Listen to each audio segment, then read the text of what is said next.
The weathered cuneiform tablets discovered in the ruins of Nippur between 1888 and 1900 contain some of the most enigmatic references to pre-human history ever found in Mesopotamian literature. Among the thousands of fragments catalogued by the University of Pennsylvania expeditions, a particular group of creation texts stands out for their unusual content, describing what scholars have termed the era before clay, a period when Earth existed under different conditions and was inhabited by beings who preceded human civilization. These tablets, dating to approximately 2100 BC, but clearly based on much earlier sources, represent our most detailed textual evidence for what the Sumerians believed existed on Earth before humanity's creation. The most significant of these texts, designated as CBS 10673 in the University Museum's collection, contains a detailed chronology written in archaic Sumerian script that differs markedly from contemporary creation narratives. Unlike the simplified good versus evil frameworks found in later religious texts, this document presents a complex account of multiple phases of terrestrial development, each characterized by different forms of life and environmental conditions. What makes these tablets particularly compelling is their matter-of-fact tone, lacking the typical religious flourishes found in most Sumerian mythological texts.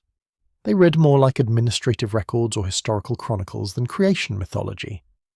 Archaeological evidence from Mesopotamian sites has begun to provide physical context for these textual accounts.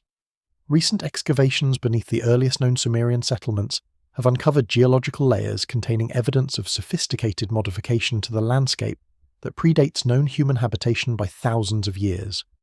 The precision of these ancient engineering works and the scale of environmental transformation they represent suggest organized activities by intelligent beings during periods when conventional archaeology places only primitive hunter-gatherer populations in the region. The convergence of textual accounts with physical evidence creates a compelling case for re-examining our assumptions about Earth's pre-human history. The Eridu Genesis, one of the oldest creation narratives preserved in human records, contains specific descriptions of Earth's condition before human creation that differ dramatically from later religious accounts.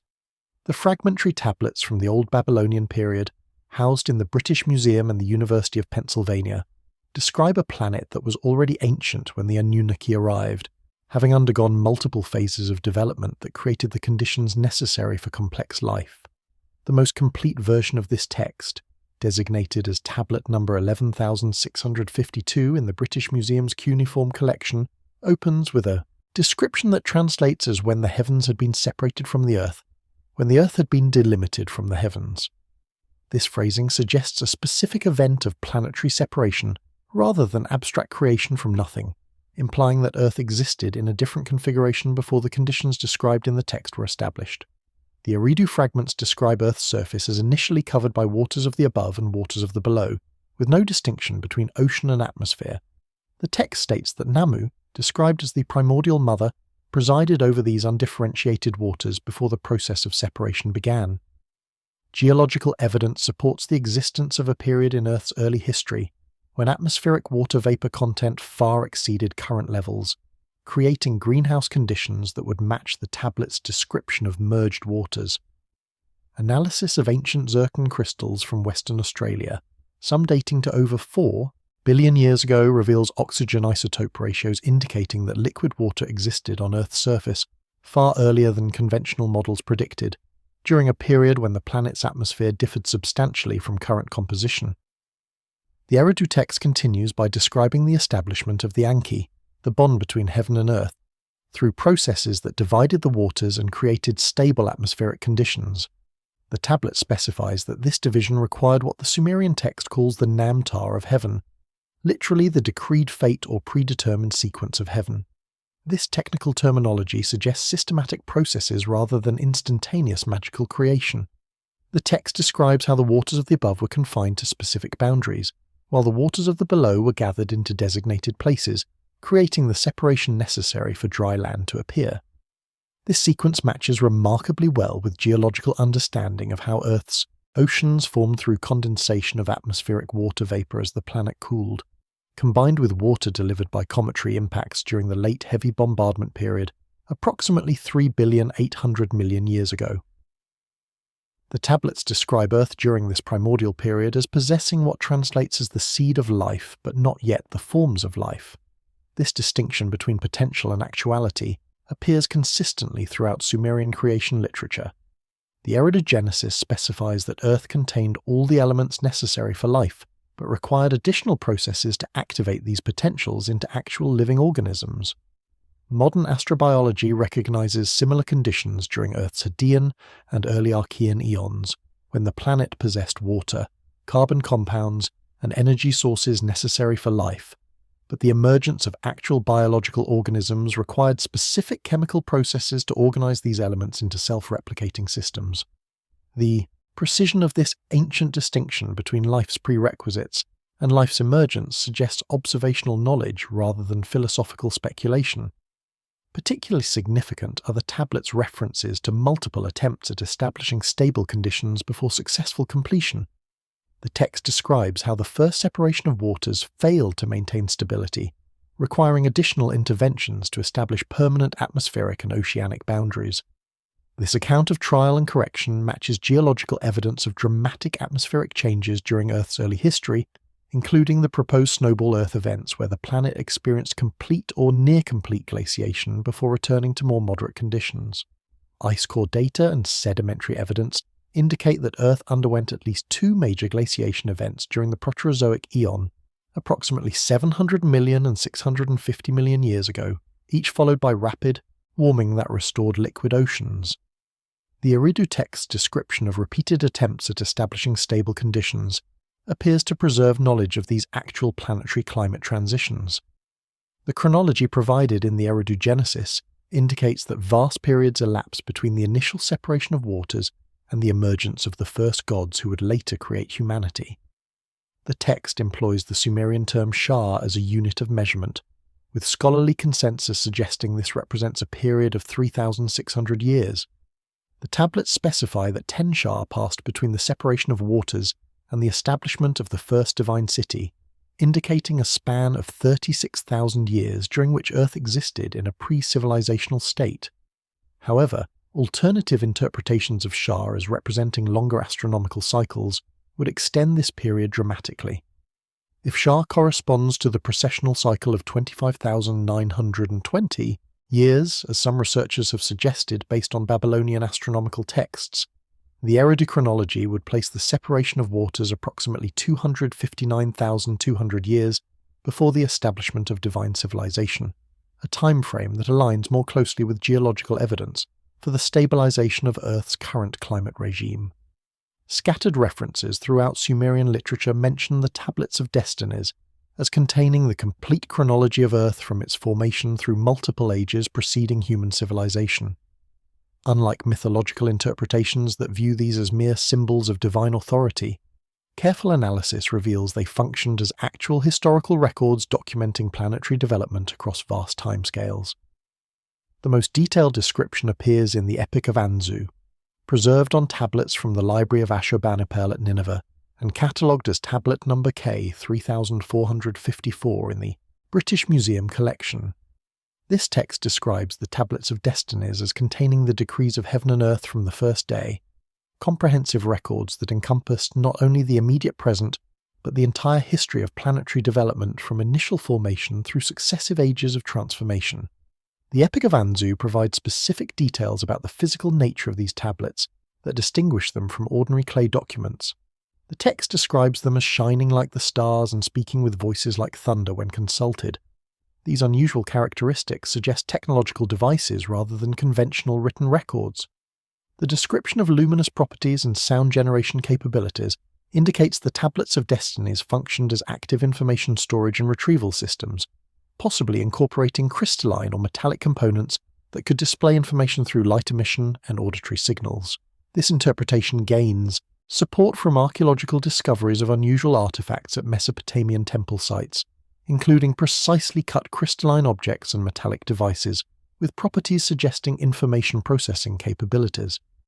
The administrative function of the Tablets of Destinies extended beyond simple record-keeping to include what the texts describe as the fixing of fates, the establishment of predetermined sequences for natural and cultural development.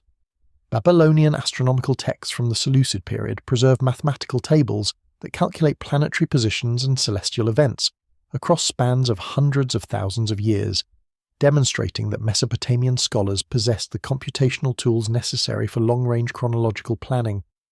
The Venus tablets of Amisaduqa, dating to approximately 1650 BC, contain observational records and predictive calculations for Venus positions that assume knowledge of planetary orbital mechanics accumulated over centuries or millennia.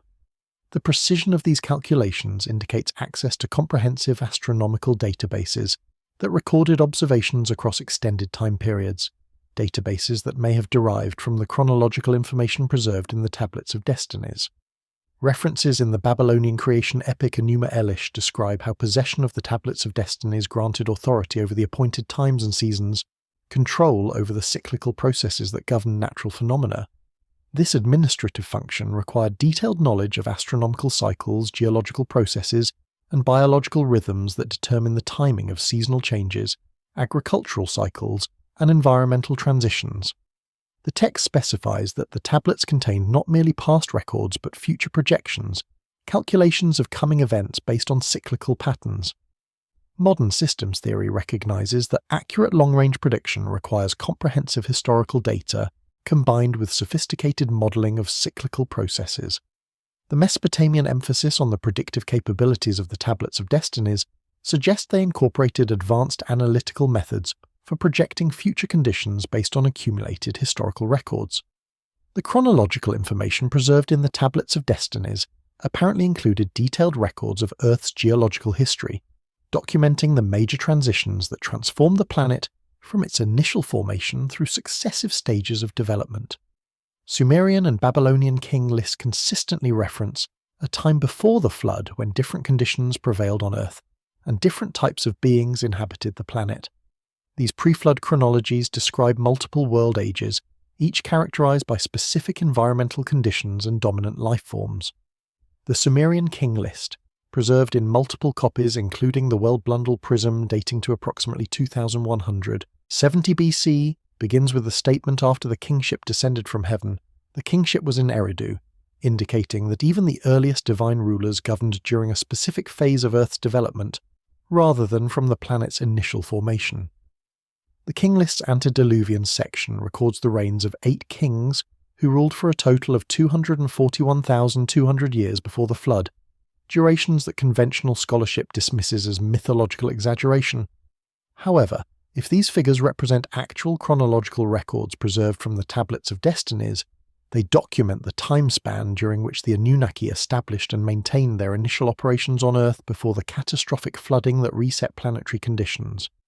The mathematical precision of these numbers, all factors of 60 corresponding to the Sumerian sexagesimal system, suggests calculated periods rather than arbitrary mythological inventions.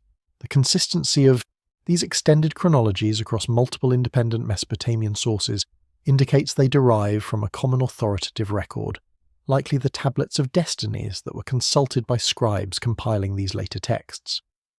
The geological record supports the existence of multiple distinct phases in Earth's development that could correspond to the world ages documented in Mesopotamian chronologies.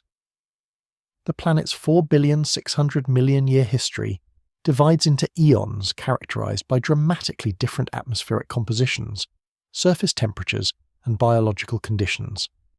The Hadean eon, from Earth's formation to approximately 4 billion years ago, featured a molten surface bombarded by asteroids with no stable crust. The Archean eon, from 4 billion to 2,500,000,000 years ago, saw the formation of the first continental crust and the emergence of single-celled life in oceans, with atmospheric conditions toxic to modern organisms. The Proterozoic eon, from 2,500,000,000 to 541,000,000 years ago, witnessed the gradual oxygenation of the atmosphere and the appearance of multicellular life. Each of these geological eons represents a distinct world age with unique planetary conditions, creating a scientific framework that parallels the Mesopotamian concept of successive creation periods documented in the Tablets of Destinies. The 7 Apkallu or sages described in Mesopotamian texts as existing before the flood represent more than mythological figures. Administrative tablets from Nineveh preserve detailed accounts of these beings as representatives of pre-human civilizations that achieved technological sophistication before catastrophic events reset Earth's development. The most comprehensive listing appears in the Uruk list of kings and sages, a cuneiform text dating to the Seleucid period, but clearly based on much earlier sources. This document, catalogued as Tablet W 20030, plus 7 in the Vorderasiatisches Museum in Berlin, names 7 antediluvian Apkallu who served as advisors to the first divine rulers. The text describes these beings not as gods but as possessing great wisdom, skilled in all crafts, and knowledgeable in the secrets of heaven and earth. The first of these Apkallu, named Vanna, receives the most detailed description in Mesopotamian sources. The Babylonian historian Berossus, writing in the 3rd century BC, describes Vanna as an amphibious being who emerged from the Erythraean Sea to teach humanity the foundations of civilization. Berossus specifies that Vanna possessed a fish-like form but could assume human appearance, and that he instructed primitive humans in writing, mathematics, agriculture, and the construction of cities and temples. This description of an amphibious teacher arriving from the sea appears in numerous Mesopotamian texts with consistent details, suggesting preservation of actual historical memory rather than pure mythology. The emphasis on Yuana's dual nature, capable of existing in both aquatic and terrestrial environments, may preserve knowledge of beings adapted to Earth's early conditions when atmospheric and oceanic chemistry differed substantially from current parameters. Archaeological evidence from Eridu, the city most closely associated with Yuana and the Apkallu tradition, reveals occupation layers extending far deeper than conventional chronologies for Sumerian civilization would predict. Excavations conducted by Fuad Safar and Seton Lloyd between 1946 and 1949 uncovered 18 distinct building levels at the temple complex, with the earlier structures demonstrating architectural sophistication that appears fully developed rather than evolving from simpler precedents. The lowest levels, designated Temple 1 through Temple 6 in the excavation reports, display construction techniques including precisely fitted stone foundations, sophisticated drainage systems, and geometric layouts that require advanced mathematical knowledge. Radiocarbon dating of organic materials from these early levels has produced dates extending to approximately 5000 BC, but the architectural capabilities they demonstrate suggest even earlier origins or the inheritance of building traditions from previous civilizations. The second Apkallu, named Uwanduga, is described in cuneiform sources as he who possesses broad understanding, particularly skilled in astronomical observation and the calculation of celestial cycles. Administrative texts from the Temple of Shamash at Sippar reference Wanduga's establishment of observational protocols for tracking planetary movements and stellar positions. These astronomical observation systems, according to the texts, formed the basis for the sophisticated Babylonian astronomical computations that modern analysis recognizes as remarkably accurate. The Venus tablets of Amisaduqa preserve observational records and predictive calculations that demonstrate understanding of planetary synodic cycles, eclipse prediction methods, and long-term astronomical patterns. The precision of these calculations required continuous observational programs spanning multiple centuries, suggesting institutional continuity that extended back to the Apkallu period. The remaining 5 Apkallu receive less detailed individual descriptions, but are collectively credited with establishing the fundamental technologies that enabled civilized life. The text known as the Bit Messeri describes how the Apkallu taught metallurgy, irrigation engineering, animal husbandry, textile production, and chemical processing techniques. Each of these technological domains appeared in Mesopotamia with surprising suddenness and sophistication, lacking the gradual developmental sequences that typically characterize technological innovation. Copper smelting, for instance, appears in the archaeological record as a fully developed technology, with standardized procedures and optimal temperature controls rather than showing progressive refinement from experimental attempts. This pattern of sudden technological emergence across multiple domains supports the textual accounts attributing these capabilities to instruction by the Apkallu rather than independent human invention. The catastrophic event that ended the Apkallu period receives detailed treatment in multiple Mesopotamian flood narratives. The Eridu Genesis describes how the gods determined to send a great flood to destroy civilization because humanity had become too numerous and too noisy. However, the deity Enki, who maintained close association with the Apkallu, warned the sage Ziusudra of the coming disaster and provided detailed instructions for constructing a survival vessel. The text specifies that Ziusudra preserved not only human and animal life, but also the accumulated knowledge of the Apkallu civilization through the catastrophe. This preservation of pre-flood knowledge becomes crucial for understanding how advanced capabilities could reappear in post-flood civilizations without apparent developmental periods. Geological evidence confirms the occurrence of catastrophic flooding in Mesopotamia during the early 3rd millennium BC.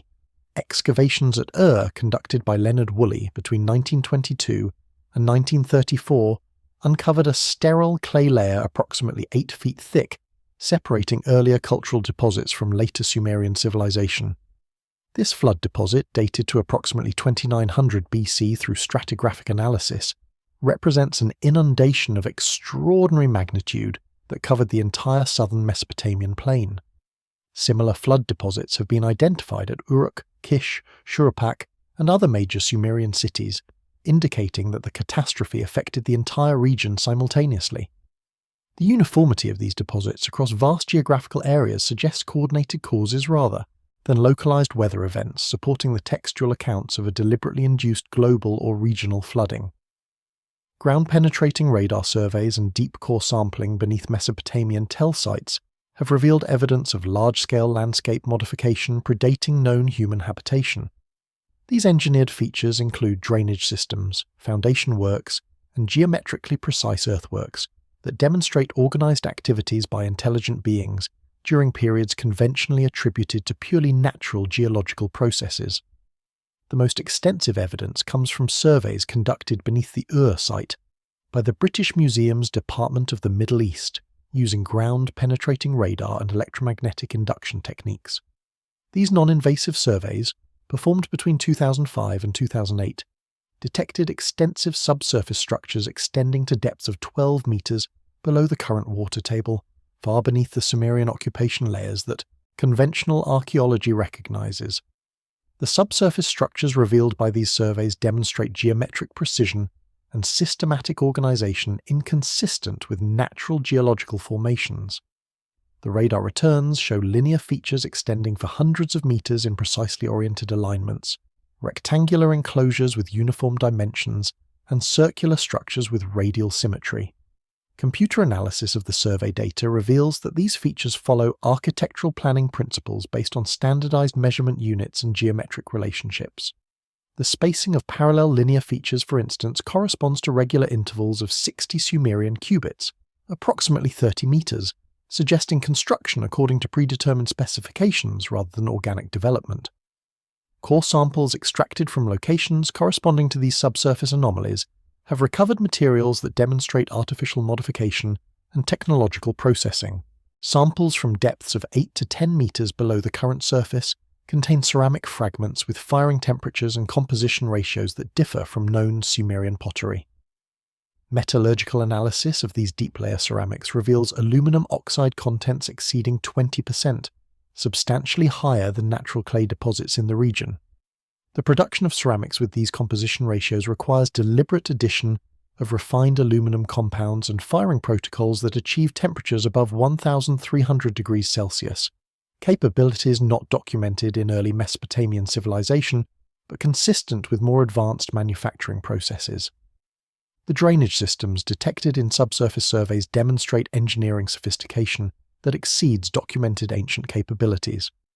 The underground channels maintain precise gradients of 0.05% slope over distances exceeding 1 kilometer, accuracy that requires sophisticated surveying equipment and mathematical calculations. The channels incorporate junction points where multiple flows merge, with geometrically calculated angles that optimize flow dynamics and minimize turbulence. Modern hydraulic engineering recognizes these design features as solutions to complex fluid dynamics, problems that require computational analysis or extensive empirical testing. The appearance of optimal engineering solutions in these ancient installations suggests either advanced computational capabilities or inheritance of design principles from previous technological traditions. Foundation works discovered beneath later Sumerian structures include massive stone blocks fitted with precision, measured in fractions of millimeters. Core samples from these deep foundations have recovered granite blocks weighing an estimated 50 tons, quarried from sources over 800 kilometers distant in the Zagros Mountains. The transport and positioning of these massive blocks required engineering capabilities including heavy lifting equipment, long-distance transportation systems, and precision placement methods. The fitted joints between adjacent blocks show tolerances of less than 0.5 millimeter across contact surfaces measuring several square meters, accuracy that demands advanced stone-cutting tools and measurement instruments. The contrast between these sophisticated foundation works and the simpler construction techniques of the overlying Sumerian levels suggests they were inherited from an earlier period of more advanced technological capability. Geometric earthworks detected in electromagnetic surveys demonstrate mathematical knowledge, including precise circles, regular polygons, and complex geometric relationships. One particularly significant feature, located beneath the ancient city of Uruk, consists of a perfect hexagon with sides measuring 360 Sumerian cubits, approximately 180 meters. The vertices of this hexagon align precisely with cardinal and intercardinal directions, demonstrating astronomical knowledge and surveying capabilities. The hexagonal enclosure encompasses an area of approximately 84,000 square meters, requiring coordinated planning and construction across a massive site. The mathematical relationships encoded in this structure's dimensions include references to the sexagesimal number system, with the 360-cubit measurement corresponding to the 360 degrees of circular measure used in Babylonian mathematics and astronomy. Dating of these subsurface features presents challenges due to their depth below the water table and the absence of organic materials suitable for radiocarbon analysis. However, stratigraphic relationships provide minimum age constraints by demonstrating that these features underlie deposits independently dated to the early Sumerian period. The deepest features lie beneath geological layers dated through optically stimulated luminescence to approximately 7000 BC, indicating construction during or before the Neolithic period, when conventional archaeology recognizes only primitive farming villages in Mesopotamia. The technological sophistication of these deep-layer installations creates an archaeological anomaly, demonstrating engineering capabilities during a period when humans supposedly possessed only stone tools and lacked writing, mathematics, and organized urban civilization. Cuneiform tablets describing the goddess Namu contain technical details about the transformation of Earth's primordial ocean into the separated waters of above and below. These texts describe specific engineering processes that modified atmospheric and oceanic chemistry to create conditions suitable for terrestrial life. The most detailed account appears in the text known as Enki and Ninmah, preserved on tablets from the Old Babylonian period and catalogued as tablet number 3615 in the Yale Babylonian Collection. This composition describes Namu's role in the creation process not as abstract divine mother, but as an active agent who transformed Earth's hydrosphere and atmosphere through specific procedures. The text begins by describing Earth's initial condition as covered by the waters that have no shores, an ocean without boundaries between liquid and vapor phases. This description matches scientific understanding of Earth during the early Archean eon, when atmospheric water vapor content far exceeded current levels, and the boundary between ocean and atmosphere was less distinct than under modern conditions. The text specifies that Namu's first task involved separating the salt waters from the sweet waters, establishing distinct oceanic and freshwater systems. This separation required what the Sumerian text calls the Nam-Tar of the waters, literally the decreed fate of the waters, terminology suggesting systematic chemical processes rather than instantaneous, magical transformation. The chemical processes described in the Namu texts include specific references to the addition of mineral essences to the primordial ocean to modify its composition and create multiple distinct water types. The text describes 7 types of water, each possessing different properties and serving different functions in the transformed Earth system. These include the upper waters that give rain, the lower waters that feed springs, the bitter waters of the sea, the sweet waters of rivers, the waters that purify, the waters that nourish plants, and the waters that sustain animal life. Modern geochemistry recognizes similar distinctions between water types based on dissolved mineral content, salinity levels, oxygen content, and chemical properties that determine their suitability for different biological and geological processes. The Enuma Elish's description of Tiamat's destruction and reformation contains astronomical and geological details that suggest actual planetary restructuring events. Modern geological analysis has revealed evidence of massive crustal disruptions and atmospheric changes during periods corresponding to the chronology preserved in these Babylonian texts. The most complete version of the Enuma Elish survives on 7 clay tablets discovered in the library of Ashurbanipal at Nineveh, currently catalogued as tablet number K3473 through K3479 in the British Museum collection. The text describes a cosmic battle between Marduk and the primordial goddess Tiamat that culminated in her destruction and the restructuring of her body to form heaven and earth. While traditionally interpreted as pure mythology, careful analysis reveals the text preserves knowledge of actual planetary catastrophes that transformed Earth's physical structure. The 4th tablet of the Enuma Elish provides the most detailed account of Tiamat's destruction, describing how Marduk shot an arrow into her belly, split her heart, and then divided her corpse like a shellfish into 2 parts. The text specifies that he stretched out one half to form the heavens, establishing it as a covering overhead, while the other half became the earth beneath.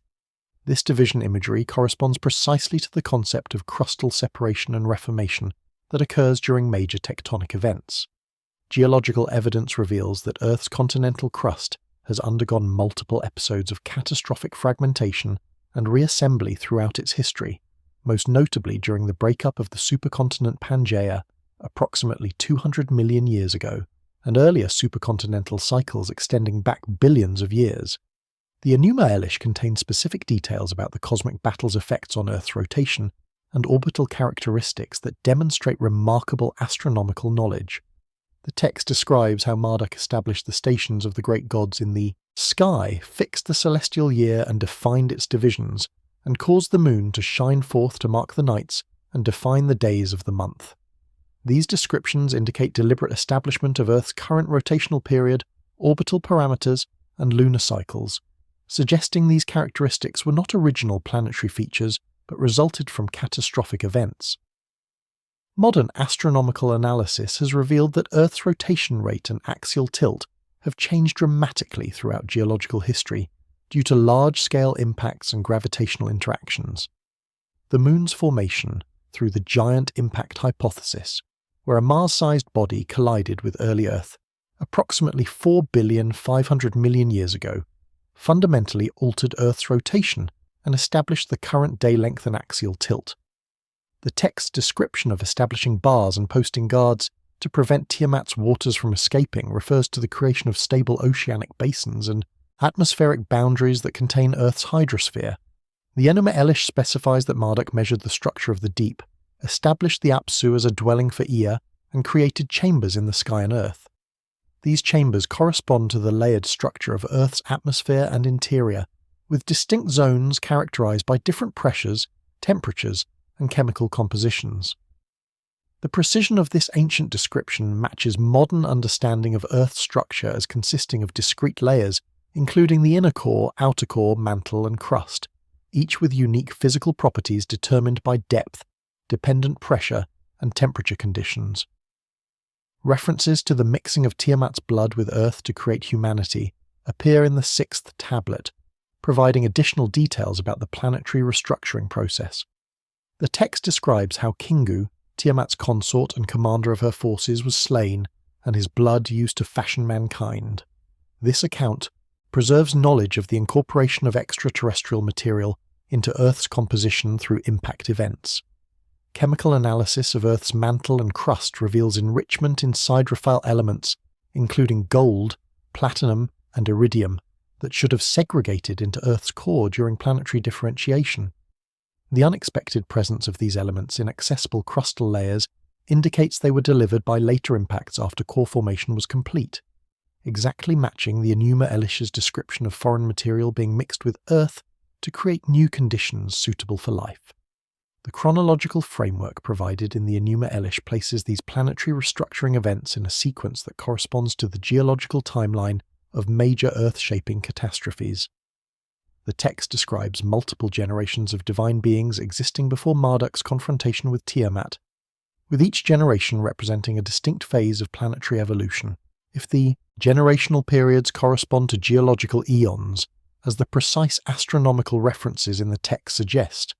The Tiamat battle would have occurred during Earth's late heavy bombardment period, approximately 3,800,000,000 years ago, when massive impacts restructured the planet's surface and delivered water and organic compounds that enabled the emergence of life. The coincidence of textual chronology with geological evidence for catastrophic planetary transformation during this period suggests the Enuma Elish preserves actual knowledge of Earth's early history rather than pure mythological invention. References to the Igigi as workers who laboured on Earth before human creation appear throughout Mesopotamian administrative texts with specific details about their activities, durations of service, and eventual rebellion. These accounts describe organised extraction and processing operations that modified Earth's surface and created infrastructure later inherited by human civilizations. The most comprehensive information about the Igigi appears in the Atrahasis epic, preserved on tablets from the Old Babylonian period and catalogued as tablet number 36,271+22 in the British Museum's collection. This text describes the Igigi as 300 divine beings assigned to labour in heaven and 600 assigned to work in the depths of the earth, performing arduous tasks that included digging channels, clearing rivers, and carrying baskets of earth for 40 years until they could bear it no longer and rebelled against their supervisors. The specific duration of 40 years mentioned in the Atrahasis epic for Igigi labour before their rebellion requires interpretation within the Mesopotamian sexagesimal mathematical system, where numbers often represent symbolic values or astronomical periods rather than literal counts. If the 40-year period represents 40 Sumerian Shah cycles of 3006, 100 years each, the Igigi labour phase would have lasted 144,000 years, a time frame that corresponds to geological evidence for sustained extraction and earth-moving activities during the Middle to Late Pleistocene epoch. Alternative interpretations viewing the 40-year figure as representing 40 complete precessional cycles of 25,920 years would place the Igigi operations across a span of over 1 million years, aligning with the time frame for extensive landscape modification visible in geological surveys of ancient terrain. Administrative tablets from Nippur describe the specific tasks assigned to Igigi workers with technical details that reveal the nature of their operations. Tablet CBS 4613 describes the digging of the Tigris and Euphrates rivers, tasks that required moving massive quantities of earth and rock to create channels capable of handling the water flow from mountain sources to the Persian Gulf. Modern geological surveys of Mesopotamian river valleys reveal extensive evidence of ancient channel modifications, including straightened courses, artificial embankments, and excavated depressions that far exceed the capabilities of early human civilizations. The Tigris River, for instance, flows through sections where bedrock has been cut to depths of 30 meters below the surrounding terrain, excavation that would require moving billions of cubic meters of material using technologies beyond documented ancient capabilities. The rebellion of the Igigi receives detailed treatment in multiple Mesopotamian sources that describe their refusal to continue the harsh labour and their demand for the creation of substitute workers to assume their burdens. The Atrahasis epic preserves the speech of the Igigi rebels declaring that the load is excessive, the assigned work too hard, and that great is our distress from this toil. The text describes how they burned their tools, set fire to their implements, and marched to the gate of the dwelling of Enlil, the divine supervisor of their operations. This labour dispute narrative contains specific details about working conditions, supervision hierarchies, and conflict resolution procedures that read more like historical labour records than mythological invention. The precision of these administrative details suggests the text preserves actual documentation of organised workforce management during large-scale construction and extraction operations. The resolution of the Igigi rebellion through the creation of humanity to assume their labour appears in the continuation of the Atrahasis epic, where Enki proposes fashioning a primitive worker who will bear the yoke and assume the toil of the gods. The text describes detailed procedures for creating this substitute workforce through genetic manipulation of existing earthly primates, incorporating divine essence to produce beings capable of understanding and executing complex tasks. This creation account provides technical specifications including the mixing of clay, with the blood of a slain god, the preparation of 14 clay pieces, and the gestation period required before the new beings could begin work. The precision of these manufacturing procedures and the emphasis on quality control through careful material selection and processing protocols suggest documentation of actual biotechnological processes rather than abstract creation mythology. Archaeological evidence of the infrastructure created by Igigi operations appears throughout the Middle East in the form of massive earthworks, canal systems, and foundation structures that predate known civilizations. The Wadi Sakir in Egypt contains evidence of a canal system extending over 450 kilometers from the Nile to the Fayoum Depression, with excavation cutting through solid limestone to depths of 25 meters. Geological analysis of the excavated material reveals tool, marks and cutting patterns that demonstrate systematic quarrying operations using technologies capable of cutting limestone with precision measured in centimeters. Dating of sediments filling these ancient channels through optically stimulated luminescence indicates excavation occurred during periods extending back over 100,000 years, long before conventional archaeology recognizes the existence of civilizations capable of such engineering projects. Archaeological investigation of ancient mine sites in Africa and South America has revealed extraction techniques and processing facilities that far exceed the capabilities attributed to early human miners. Dating of these facilities through multiple methodologies places some operations during periods when conventional archaeology recognizes no mining capabilities. The most extensively documented ancient mining complex exists at Ngwenya, in Swaziland, where iron oxide extraction occurred at a scale suggesting industrial operations rather than small-scale craft production. Excavations conducted by the University of the Witwatersrand between 1964 and 1971 uncovered mining shafts extending to depths of 20 meters, with evidence of systematic extraction that removed an estimated 25 million tons of hematite ore from the site. Radiocarbon dating of charcoal from the Ngwenya mine shafts has produced dates ranging from 43,000 to 23,000 years before present, periods when conventional archaeology places only Stone Age hunter-gatherer populations in southern Africa. The mining techniques evident at the site include the use of fire setting to fracture rock, systematic pillar and chamber extraction methods, and ore processing facilities that separated high-grade hematite from waste rock. These sophisticated mining procedures require metallurgical knowledge, engineering planning, and organizational capabilities far beyond those attributed to Stone Age populations. The scale of extraction at Ngwenya, involving the removal of tens of millions of tons of ore, indicates sustained operations over extended periods with labor forces numbering in the thousands, organizational complexity incompatible with primitive hunter-gatherer societies. Similar evidence of advanced ancient mining appears at sites throughout sub-Saharan Africa, with over 400 ancient mine sites identified in southern Africa alone.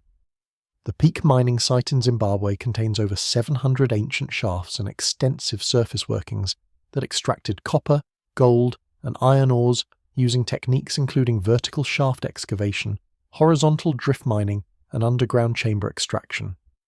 Archaeological analysis of these sites reveals standardized mining procedures, uniform tool types, and consistent ore processing methods that indicate centralized planning and technical training programs.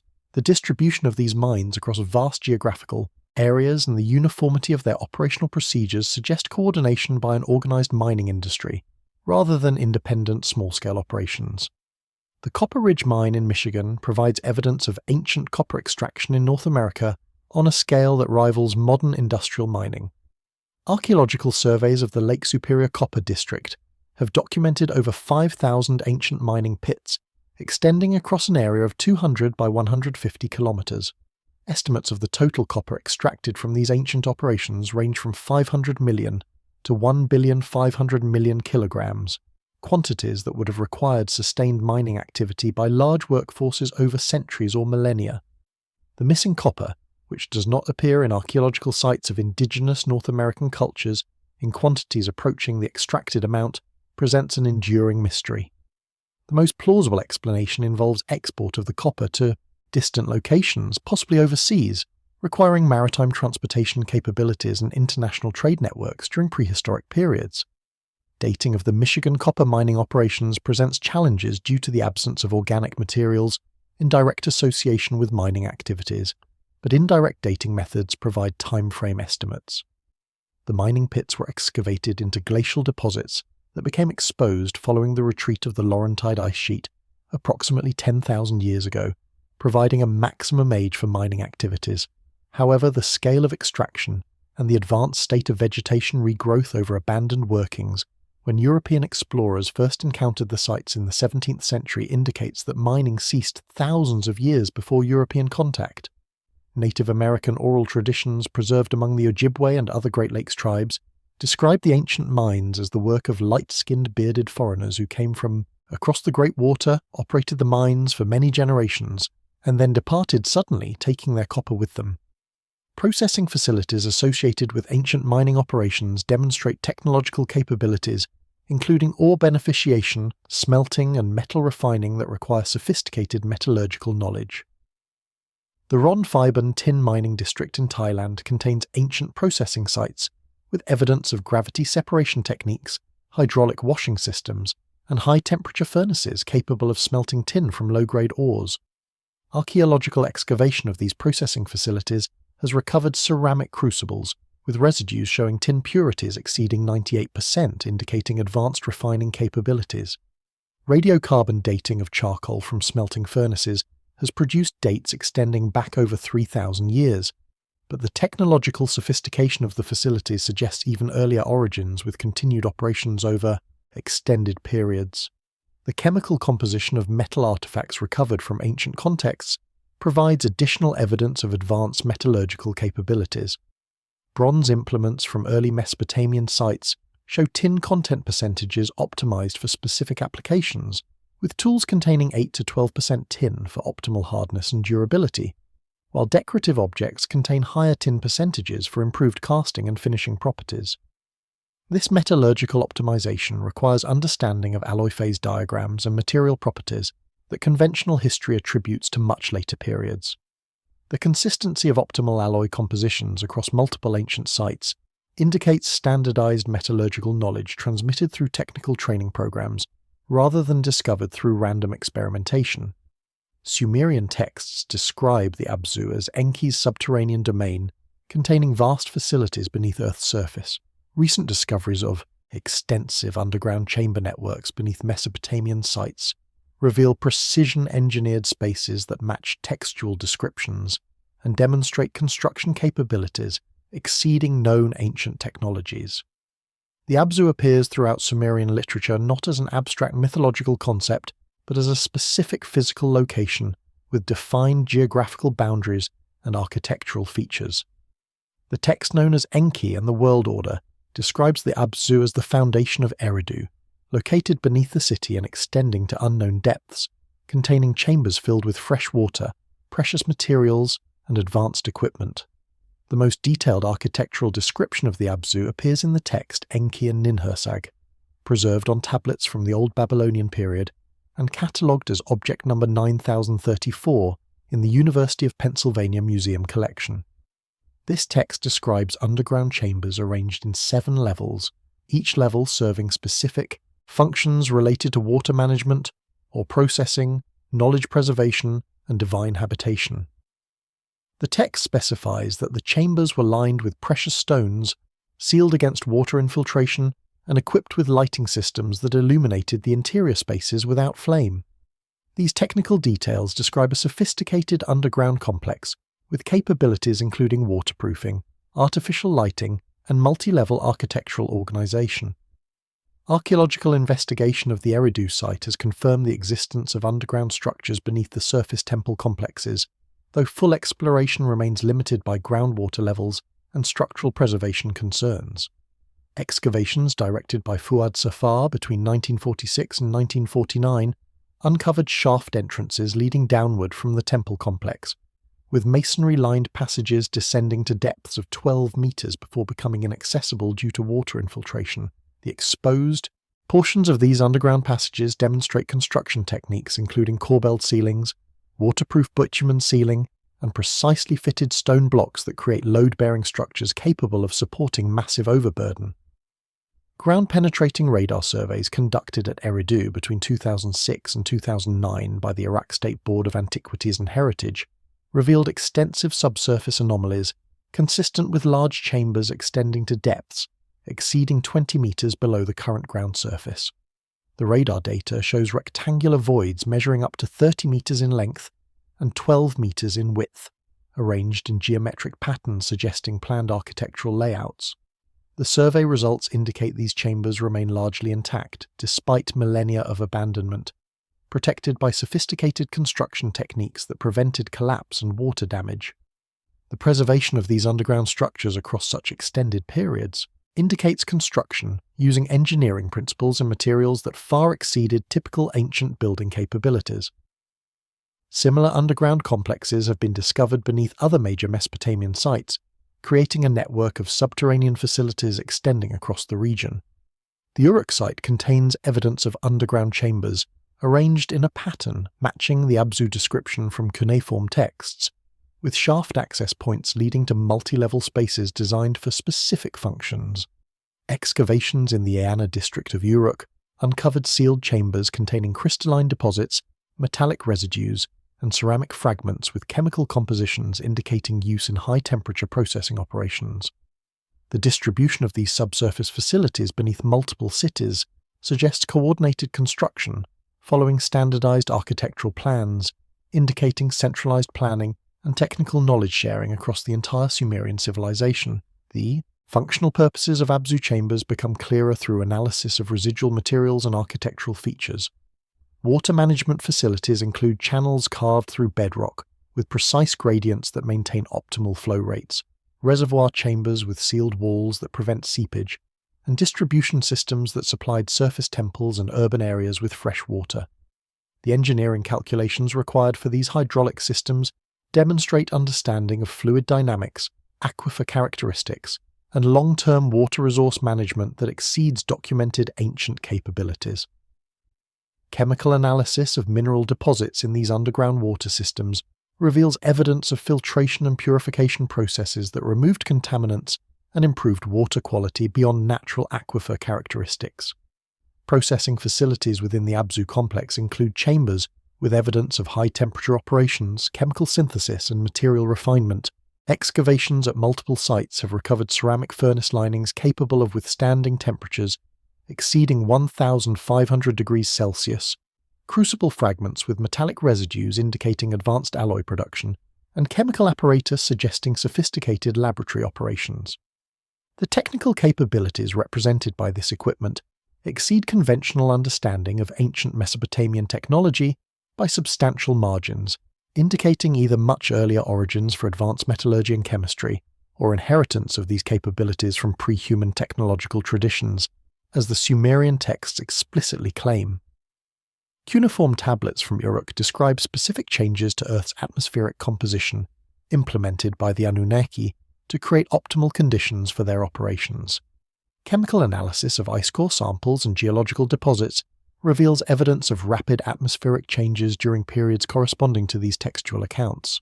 The most detailed atmospheric engineering descriptions appear in the text known as the Debate Between Winter and Summer, preserved on tablets dating to the Earthly period and catalogued as object number 37,896 in the Louvre Museum collection.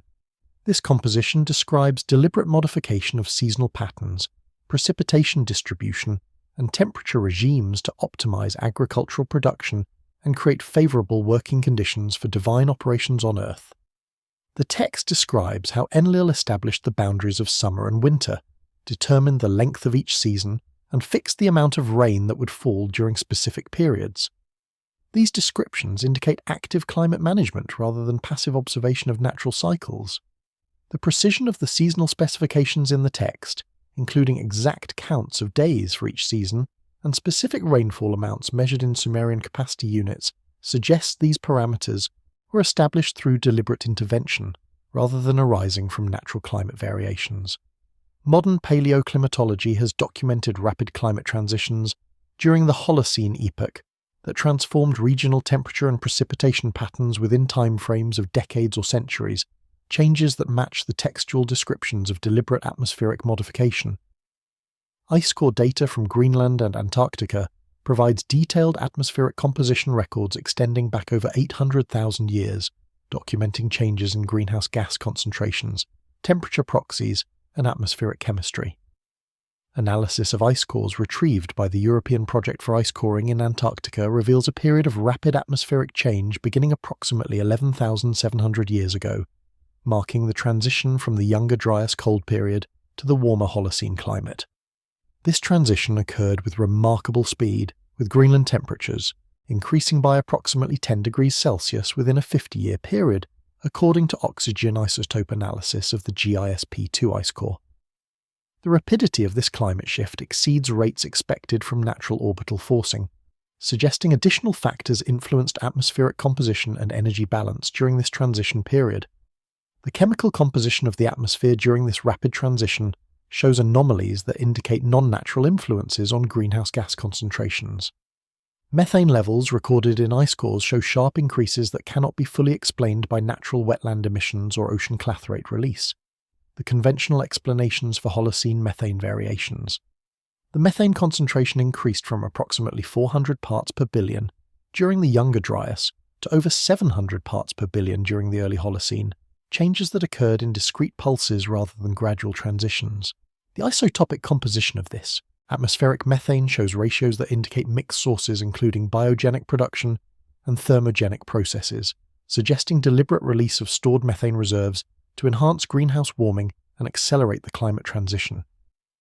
The Atrahasis epic and related texts contain detailed descriptions of multiple attempts to create suitable workers before the successful production of humans. These accounts describe specific genetic manipulation procedures and document failed experiments that produced beings incompatible with Earth's conditions. The most complete version of these creation accounts appears on tablets excavated from the library of Ashurbanipal at Nineveh, catalogued as tablet number K 3399 plus K 3400 plus K 9889 in the British Museum collection.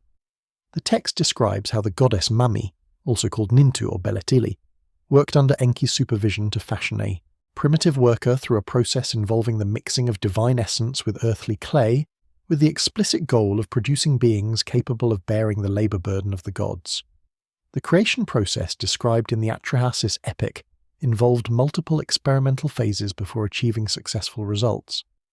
The text specifies that the first attempts failed because the created beings lacked the ability to reproduce themselves, requiring constant divine intervention to maintain workforce numbers. The tablets describe how Enki analysed these failures and determined that the mixture required the blood of a god who possesses intelligence, specifically naming the deity Wiila, who was slaughtered so that his blood and consciousness could be incorporated into the clay matrix. This emphasis on using genetic material from a being who possessed specific cognitive capabilities indicates understanding of hereditary transmission of mental characteristics through biological inheritance, knowledge that predates official recognition of genetics by thousands of years. The procedural details preserved in the creation text demonstrate sophisticated understanding of embryonic development and gestation requirements. The Atrahasis epic describes how Mami prepared 14 pieces of clay, 7 designated to become males and 7 to become females, with each piece receiving an equal portion of the divine essence mixed with the clay. The text specifies that these prepared clay pieces were then placed in the wombs of birth goddesses for a gestation period measured as 10 lunar months, matching the human gestation period with remarkable precision. This knowledge of the standard duration of pregnancy and the specification of using living wombs rather than artificial incubation suggests the creation process involved actual biological reproduction, using genetically modified embryos implanted in surrogate mothers. Additional creation texts from Mesopotamian sources document failed experiments that produced beings with physical deformities or behavioral problems that rendered them unsuitable for the intended purpose. The tablet known as the Creation of the Lulu, preserved in fragmentary form as text number 38,145 in the Louvre collection, describes attempts that resulted in beings who could not stand upright, who could not control their bodily functions, who could not speak clearly, and who died shortly after birth. These documented failures demonstrate a systematic experimental process involving multiple iterations and modifications to the creation procedure before achieving desired results. The specificity of the failure descriptions, including details about physical deformities and functional limitations, reads more like clinical case reports than mythological invention. The successful creation formula described in the texts specifies precise ratios of ingredients and careful procedural protocols that must be followed, exactly to achieve viable offspring. The text preserved on tablet number K3573 describes how the clay must be mixed with specific quantities of divine blood, combined with extracts from specific plants, and processed according to ritual procedures that include periods of incubation at controlled temperatures. Modern biotechnology recognizes similar requirements for successful genetic manipulation, including precise reagent ratios, sterile processing conditions, and controlled environmental parameters during embryo development. The ancient text's emphasis on exact procedures and quality control measures parallels modern laboratory protocols for genetic engineering and in vitro fertilization.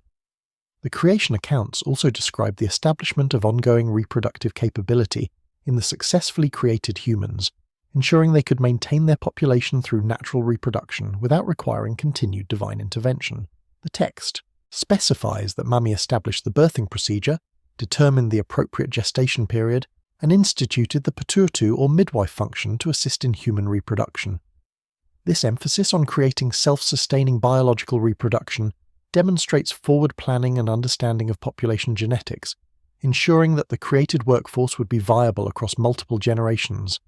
The texts indicate that specific females among the birth goddesses received ongoing responsibility for monitoring human reproduction and providing assistance when complications arose, suggesting the establishment of a long-term genetic management program. Paleontological discoveries include fossilized remains that demonstrate characteristics inconsistent with natural evolutionary progression. These specimens show evidence of genetic manipulation, artificial enhancement, and hybridization that suggests deliberate experimentation during prehuman periods, the most extensively documented. Anomalous remains come from excavations at Shanidar Cave in northern Iraq, where archaeological investigations between 1953 and 1960 uncovered skeletal materials from multiple Neanderthal individuals dating to approximately 60,000 years before present. Analysis of these remains revealed unusual characteristics including evidence of surgical intervention, healed fractures that required sophisticated medical treatment, and anatomical variations suggesting genetic admixture with non-Neanderthal populations. The Shanidar 1 specimen, a male individual estimated to be approximately 40 to 50 years old at death, shows evidence of extensive injuries and disabilities that would have required community care for survival. The skeleton demonstrates a healed fracture of the left orbital region that resulted in probable blindness in that eye, extensive degenerative joint disease, and a withered right arm that had been amputated above the elbow long before. Death, with the bone showing extensive remodeling indicating survival for many years after the amputation. The surgical precision of the amputation and the successful healing without infection indicates access to advanced medical knowledge, including antiseptic procedures and post-operative care capabilities, far exceeding those attributed to Neanderthal populations. The survival of this disabled individual to advanced age further indicates organized social support systems and medical monitoring that provided continuing care across decades. Additional anomalous characteristics appear in Neanderthal remains from sites across Europe and Western Asia that demonstrate cranial capacities and skeletal robusticity exceeding modern human parameters. The Amud 1 specimen from Israel, dated to approximately 55,000 years before present, possessed a cranial capacity of 1,740 cubic centimeters, substantially larger than the modern human average of 1,350 cubic centimeters. This exceptional brain size combined with skeletal features indicating extreme muscular development and bone density creates a mosaic of characteristics that challenges simple linear evolutionary models. The combination of advanced cognitive capabilities inferred from large brain size with physical characteristics suggesting adaptation to high-strength labor parallels the Mesopotamian descriptions of experimental beings created for specific functional purposes. Genetic analysis of DNA recovered from Neanderthal remains has revealed evidence of admixture events with anatomically modern humans that occurred earlier and more extensively than conventional models of human evolution predicted. Studies published in the journal Nature based on analysis of the Vindiga cave specimens from Croatia, demonstrate that Neanderthals and modern humans interbred multiple times across tens of thousands of years, producing hybrid offspring who contributed genetic material to both lineages. The timing and geographical distribution of these admixture events correspond to periods and locations described in Mesopotamian texts as phases of genetic experimentation, suggesting these interbreeding episodes may have resulted from deliberate hybridization programs rather than random mating between populations. Particularly significant are discoveries of anatomically anomalous skulls from sites in Peru, Egypt, and Malta that demonstrate cranial characteristics distinct from both modern humans and known archaic human species. The elongated skulls from Paracas, Peru, analysed extensively between 2011 and 2015 by researchers including Brian Furster and L.A. Mazzulli, show cranial volumes up to 25% larger than modern human averages, combined with structural differences including altered foramen magnum positions and distinctive suture patterns. Genetic analysis of hair samples from these skulls revealed mitochondrial DNA with unusual characteristics including mutations not found in standard human haplogroup databases, suggesting these individuals possess genetic heritage distinct from known human populations. The intentionally modified skulls must be distinguished from the naturally anomalous specimens through careful morphological analysis. Some elongated skulls result from artificial cranial deformation practices documented in multiple ancient cultures, where infant skulls were bound to produce elongated shapes for cultural or aesthetic reasons. However, other specimens show characteristics that cannot result from artificial deformation, including increased cranial volume that exceeds the capacity of the original skull regardless of shape modification, altered bone thickness and density, and structural features including additional suture lines and modified cranial base anatomy. These naturally elongated skulls with anomalous structural characteristics suggest genetic variants that produce distinctive cranial morphology without artificial modification. The dental characteristics of some anomalous skeletal remains provide additional evidence of unusual genetic heritage.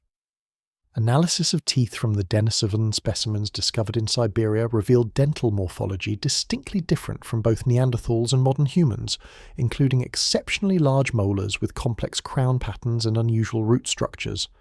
Genetic analysis of these specimens demonstrated they represented a previously unknown human lineage that diverged from the common ancestor of Neanderthals and modern humans, contributing genetic material to modern Asian and Oceanian populations through interbreeding. The dental characteristics and genetic distinctiveness of Denisovans create another piece of the mosaic of human diversity during prehistoric periods, supporting textual accounts of multiple experimental lineages existing simultaneously.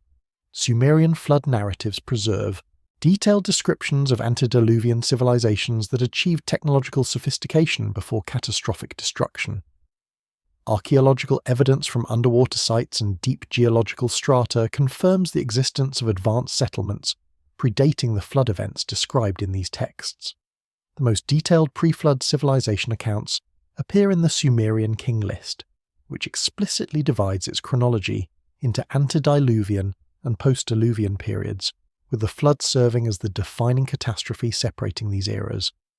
The antediluvian section preserved on the Weld-Blundell prism describes 8 kings who ruled in 5 cities for a combined total of 241,200 years before the flood swept over the earth and destroyed existing civilization. The cities named in the antediluvian king list include Eridu, Bad Tibira, Larak, Sippar, and Shuruppak, with specific rulers assigned to each city and precise reign lengths recorded for individual kings. The first king listed is Alulim of Eridu, credited with a reign of 28,800 years, followed by Alalgar with 36,000 years, and continuing through the sequence with similar extended chronologies. While these reign lengths far exceed human lifespans, they may represent dynastic periods, institutional continuities, or calculations based on astronomical cycles rather than individual rulers. The mathematical precision of these numbers, which consistently appear as multiples of 3,600, suggests they derive from systematic chronological calculations rather than arbitrary mythological invention. The flood narrative preserved in the Eridu Genesis provides specific details about the warning given to Zu-Sudra, the last antediluvian king, describing how he received instructions to construct a massive boat to preserve life through the coming catastrophe. The text specifies the boat's dimensions, construction materials, and waterproofing procedures with technical precision that indicates knowledge of actual shipbuilding rather than imaginative fiction. The instructions include specifications for the vessel's length, width, and height, maintaining ratios that naval architects recognize as producing stable ocean-going ships, requirements for multiple decks to separate different types of cargo, and detailed waterproofing procedures using bitumen applied in multiple layers to prevent water infiltration. Archaeological investigation of potential antediluvian settlement sites has been complicated by the submersion of coastal areas during the post-glacial sea level rise that inundated vast areas of continental shelf. However, recent underwater archaeological surveys have discovered submerged structures and settlements in locations matching the geographical descriptions of antediluvian cities. The most extensively documented underwater site is located in the Gulf of Cambay off the coast of Gujarat, India, where marine archaeological surveys conducted between 2001 and 2005 by the National Institute of Ocean Technology detected extensive structural remains beneath depths of 30 to 40 meters of water. The Cambay structures include what appear to be organized street grids, building foundations, and massive stone constructions extending over an area of approximately 9 square kilometers. Sonar imaging of the site reveals geometric patterns consistent with planned urban layout, including parallel linear features spaced at regular intervals, suggesting streets or channels, rectangular enclosures indicating building foundations, and large stepped structures resembling pyramid or ziggurat architecture. Carbon dating of wood fragments recovered from the site through dredging operations has produced dates ranging from 9,500 to 7,500 years before present, placing these structures in the early Holocene period when sea levels were rising rapidly due to glacial melting. Additional underwater archaeological discoveries support the existence of advanced pre-flood civilizations in locations now submerged by rising seas. The Oniguni monument off the coast of Japan consists of massive stone terraces, staircases, and vertical walls carved from bedrock at depths of 25 meters below current sea level. The structure demonstrates clear evidence of artificial modification, including right-angle cuts, flat surfaces, and stepped formations that would be extremely unlikely to result from natural erosion processes. The monument's submersion depth indicates it was constructed when sea levels were substantially lower, requiring construction during the last Ice Age period more than 10,000 years ago. The underwater ruins at Dwarka off the coast of Gujarat, India, provide another example of submerged civilization, matching textual descriptions of antediluvian cities. Marine archaeological surveys have documented extensive stone structures including walls, fortifications, and what appear to be port facilities extending across several square kilometers of seabed at depths of up to 40 meters. The structures match descriptions in the Mahabharata of Krishna's city of Dwarka, which according to the text was swallowed by the sea following Krishna's death. Carbon dating of materials recovered from the site and geological analysis of the structure's relationship to sea level changes indicate construction occurred during periods when these coastal areas were above water, confirming habitation before the post-glacial flooding that submerged these settlements. Babylonian astronomical texts contain calculations of celestial mechanics and planetary positions that require observational data spanning thousands of years before human civilization possessed the technology for such precision. These calculations indicate continuous astronomical monitoring by prehuman observers. The most sophisticated astronomical computations appear in the mathematical astronomy texts from the Seleucid period, preserved on tablets from Babylon and Uruk dating between 300 BC and 100 AD. These texts contain algorithms for calculating planetary positions, eclipse predictions, and celestial phenomena with accuracy approaching modern ephemeris calculations, requiring continuous observational records and mathematical refinement over centuries or millennia. The planetary theory texts demonstrate understanding of complex astronomical relationships, including planetary synodic periods, the relationship between sidereal and synodic cycles, and the variation in planetary speeds throughout their orbits. The Venus tablets of Amisaduksa, dating to the Old Babylonian period around 1650 BC, preserve observational records of Venus positions over a 21-year period, combined with predictions based on these observations.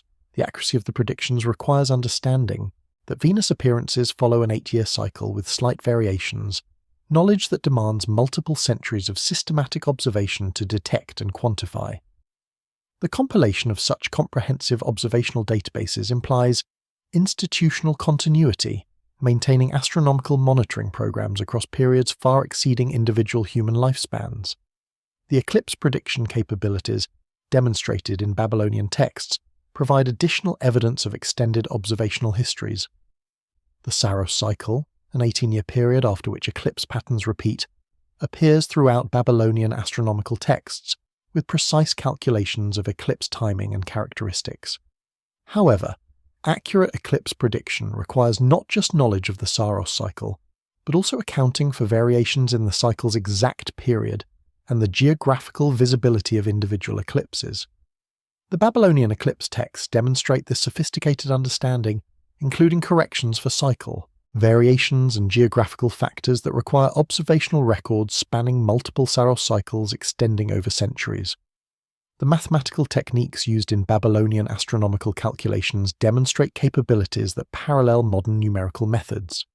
The texts employ iterative approximation techniques for solving complex equations, use interpolation methods for calculating intermediate values between tabulated data points, and apply coordinate transformation techniques for converting between different astronomical reference frames.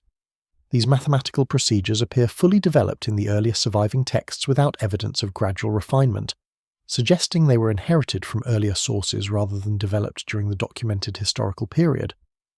The sophistication of these techniques and their immediate application to complex astronomical problems indicates access to advanced mathematical knowledge accumulated over extended periods.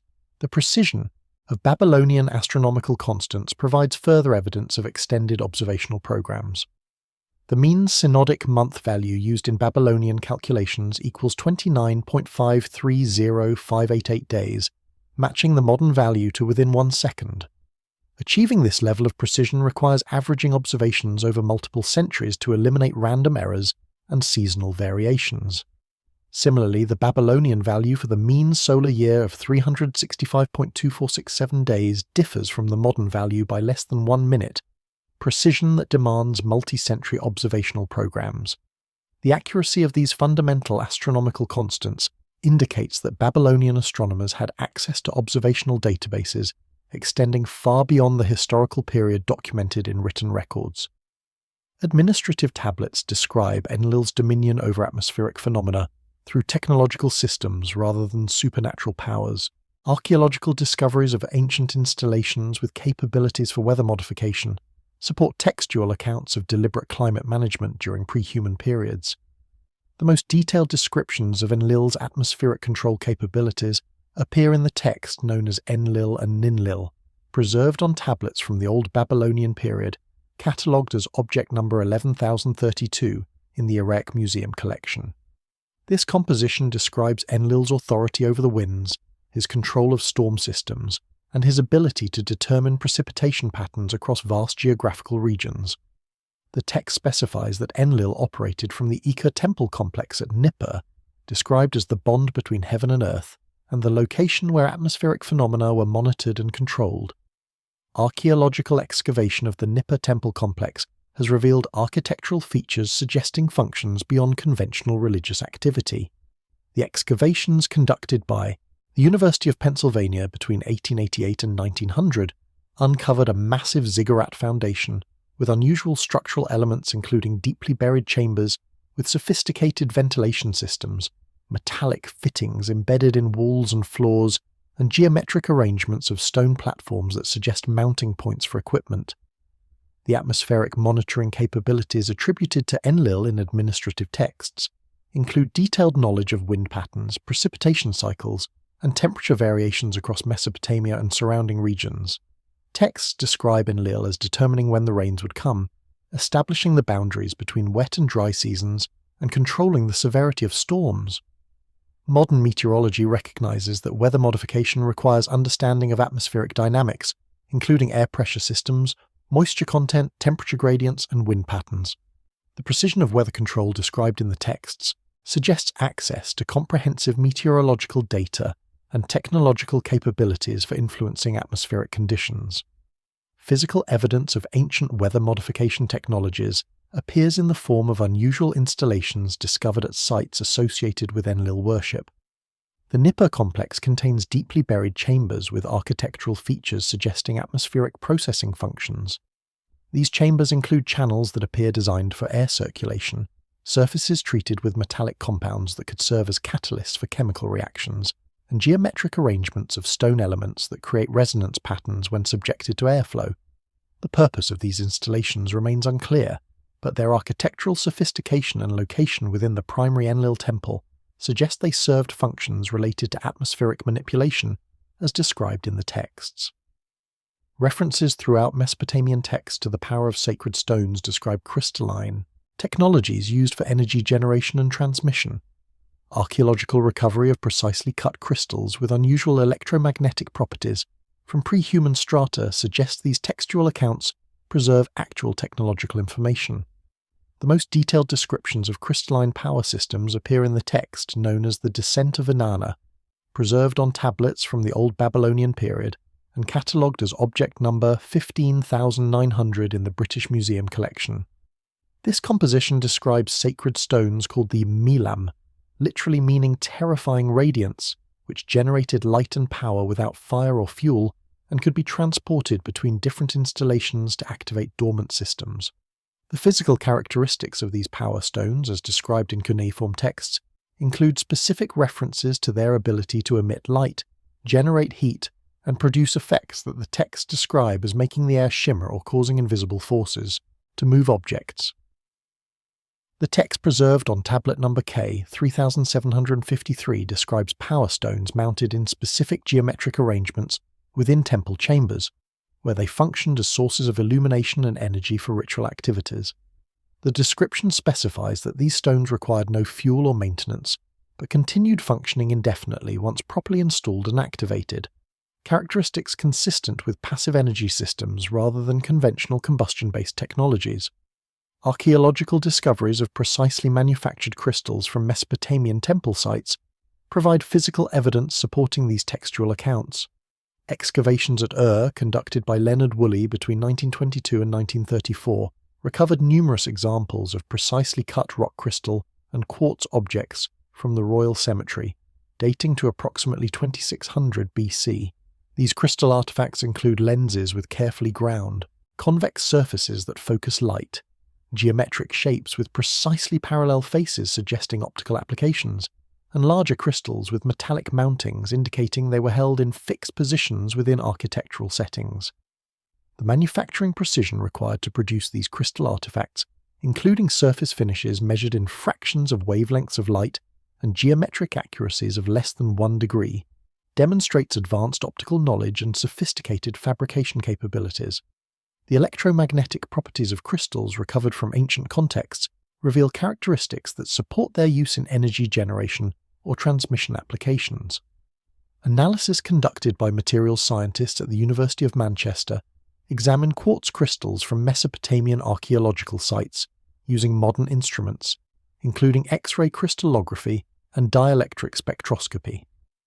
The results revealed that these ancient crystals possess exceptional piezoelectric coefficients, the ability to generate electrical voltage when subjected to mechanical stress, with performance characteristics matching or exceeding modern synthetic quartz crystals used in electronic applications. The quality and purity of these ancient quartz specimens indicate deliberate selection and processing to optimize their piezoelectric properties rather than random natural crystal formation. Additional evidence of crystalline energy technologies appears in the form of unusual architectural features at temple sites designed to accommodate and focus crystalline power systems. The Iana complex at Uruk contains chambers with geometric arrangements of mounting points in walls and ceilings that correspond precisely to crystalline focal lengths calculated for light concentration and energy transmission. These mounting arrangements demonstrate knowledge of optical principles, including the relationship between crystal geometry and focal distance, the use of multiple crystals in coordinated arrays to achieve beam steering and power amplification, and the integration of crystalline elements with architectural features to create functional energy systems. The precision of these installations and their sophisticated optical design principles indicate advanced technological capabilities rather than decorative or symbolic applications. The text describes specific activation procedures for crystalline power systems that involved precise alignment with astronomical phenomena and the use of sound frequencies to initiate energy generation.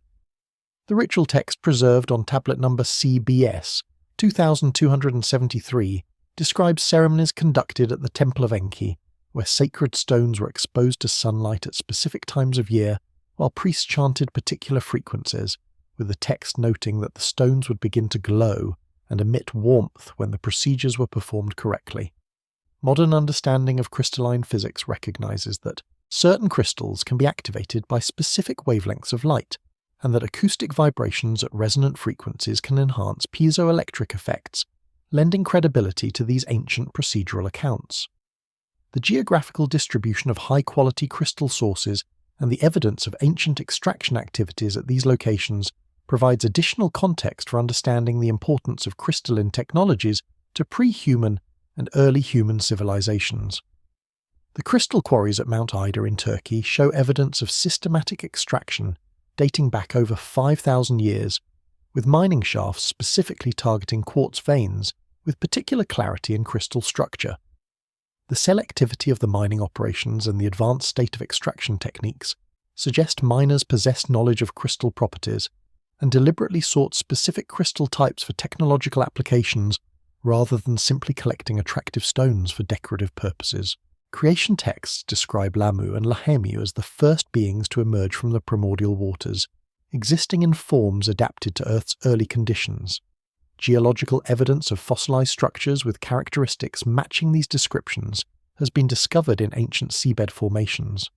The Babylonian creation epic Enuma Elish names Lamu and Lahemu as the first divine pair to emerge from the mixing of Abzu and Tiamat, the fresh water and salt water respectively, describing them as beings who dwelt in the depths and preceded the emergence of more familiar divine forms.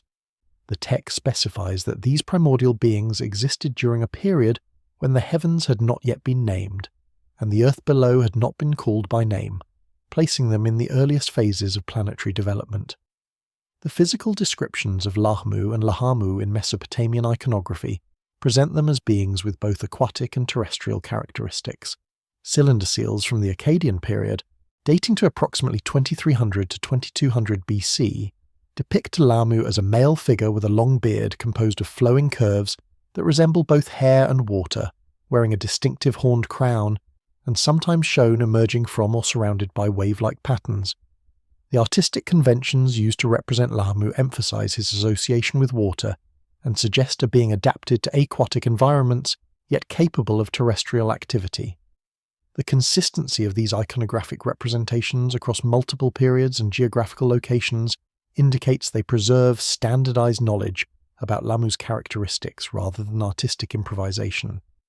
The temporal placement of Lamu and Lahamu in the earliest phases of Earth's development corresponds to the Archean Aeon, the geological period from approximately 4 billion to 2,500 million years ago, when Earth's surface was largely covered by oceans and the atmosphere lacked free oxygen. During this period, the only life forms were single-celled organisms adapted to anaerobic conditions and extreme environments, including hydrothermal vents on the ocean floor. The description of Lamu and Lahamu as water beings existing before the establishment of current atmospheric conditions matches the geological reality of early Earth, when aquatic environments dominated and life had not yet colonized terrestrial habitats. Geological investigation of ancient seabed formations has discovered fossilized structures that demonstrate characteristics potentially matching the descriptions of Lamu and Lahamu as complex beings adapted to early Earth conditions. The Pilbara region of Western Australia contains some of Earth's oldest exposed rocks, including formations dating to approximately 3,500 million years ago that preserve evidence of ancient microbial communities. Within these formations, researchers have discovered stromatolites, layered structures created by mats of microorganisms that trapped sediment and minerals to build complex three-dimensional forms. While stromatolites are generally attributed to simple bacterial communities, some specimens show organizational complexity and architectural features that suggest coordinated construction by communities with sophisticated behavioral capabilities. The Apex Chert Formation in Western Australia, dated to 3,460 million years ago, contains fossilized structures initially interpreted as filamentous microorganisms, but showing morphological characteristics that challenge simple bacterial identification. Analysis published in the journal Science describes these fossils as demonstrating cellular organization and structural complexity exceeding that of known bacterial forms, with some specimens showing evidence of differentiated cell types and coordinated multicellular organization. The existence of complex organized structures during this early period supports the possibility that Earth harbored sophisticated life forms during its primordial phases, forms that could correspond to the Lamu and Lahamu described in creation texts as preceding current terrestrial life. Additional evidence of anomalous early life forms appears in the Iswa Greenstone Belt in Greenland, which contains rocks dating to approximately 3,700,000,000 years ago. Chemical analysis of carbon isotope ratios in these ancient rocks reveals signatures consistent with biological activity, while microscopic examination has revealed tubular structures and geometric patterns that some researchers interpret as fossilized remains of complex organisms. The debate continues regarding the biological versus abiological origin of these structures, but their presence in rocks of such extreme age demonstrates that Earth's early history may have included forms of life more complex than conventional models of biological evolution predict. The relationship between Lamu and Lahamu and later divine generations described in the Enuma Elish suggests these primordial beings served as ancestral forms from which more complex beings descended through processes of transformation and development. The text describes how Lahmu and Lahamu gave birth to Ansha and Kisha, who in turn produced Anu and other gods of the familiar pantheon. This generational sequence parallels evolutionary development from simple aquatic forms to more complex terrestrial beings, with each generation representing advances in complexity and capability. The precision of this ancient description of progressive development from primitive to advanced forms matches the general pattern of biological evolution documented in the fossil record. Sumerian texts attribute the development of metallurgy to divine instruction, but archaeological evidence reveals sophisticated metal processing during periods predating human technological capability. Analysis of these ancient metals shows alloy compositions and manufacturing techniques exceeding contemporary human achievements. The text known as Enki and the World Order describes how Enki established the craft of metalworking, taught humans to extract ore from mountains, showed them the secrets of smelting and refining, and revealed the proper mixtures for creating bronze implements. The text provides specific technical details, including the types of fuel required for different smelting temperatures, the use of flux materials to facilitate ore processing, and the importance of controlling cooling rates to achieve desired metal properties. Archaeological investigation of ancient metallurgical sites has revealed evidence of sophisticated metal processing during periods when conventional chronologies recognize only primitive stone tool technologies. The Timna Valley in southern Israel contains evidence of copper smelting, dating to the 6th millennium BC, approximately 8,000 years ago, with furnace remains showing design features that optimize temperature control and maximize copper extraction efficiency. The smelting installations include forced air systems using ceramic tuyeres to increase furnace temperatures, slag collection features that indicate understanding of slag management for improved metal purity, and crucible designs that minimize contamination and allow controlled pouring of molten metal. The metallurgical knowledge demonstrated at these early sites exceeds what should be possible through random experimentation or gradual technological development. The copper alloys produced at Timna include specific percentages of arsenic that optimize metal hardness and casting properties, with arsenic contents consistently ranging between 2 and 4% across multiple specimens. Modern metallurgical analysis recognizes these arsenic concentrations as producing optimal bronze-like properties without the disadvantages of higher arsenic contents, including increased brittleness and toxic fume production during smelting. Achieving these optimal alloy compositions requires understanding of the relationship between alloy chemistry and material properties, knowledge that the ancient texts attribute to divine instruction rather than human discovery.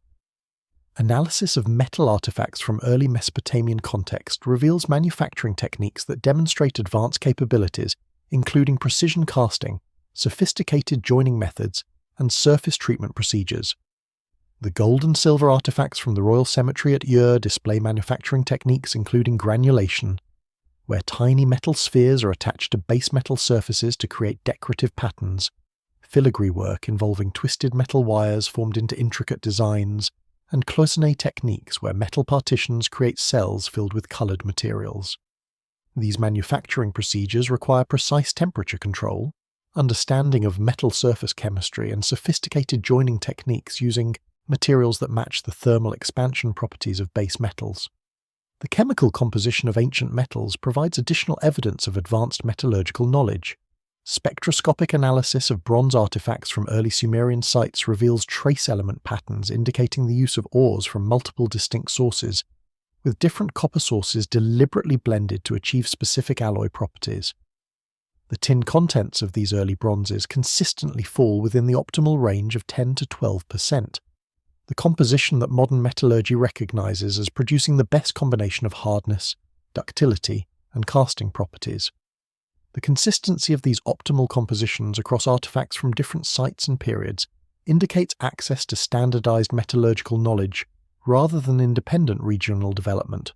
The distribution of metallurgical knowledge across ancient civilizations demonstrates patterns suggesting transmission from common sources rather than independent invention.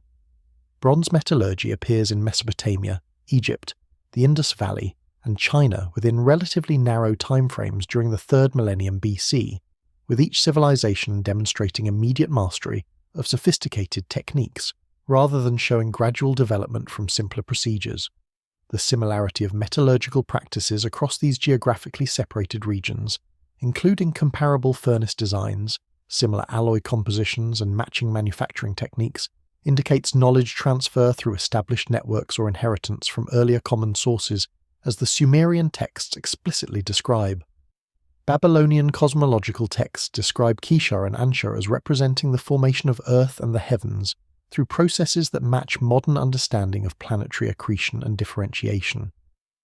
The precision of these ancient accounts suggests observation and documentation of actual planetary formation processes.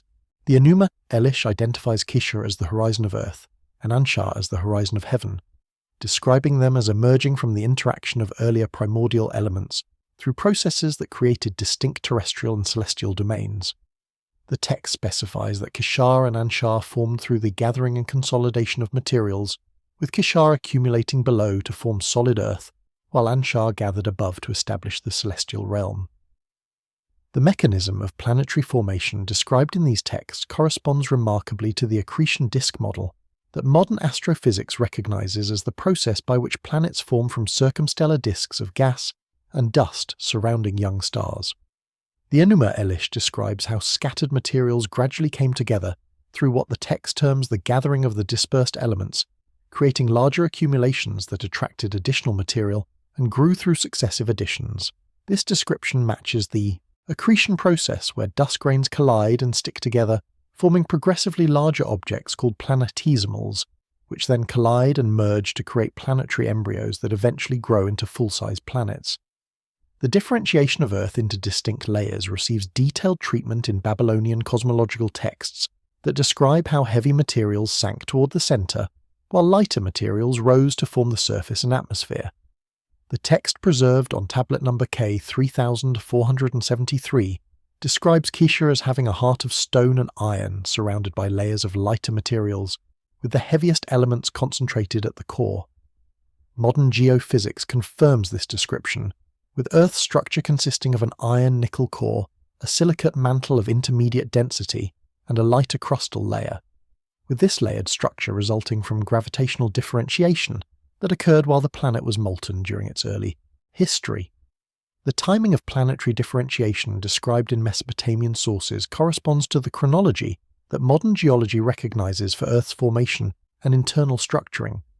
The texts indicate that Kishar's internal organization occurred during the earliest phases of planetary existence, shortly after the initial accumulation of material.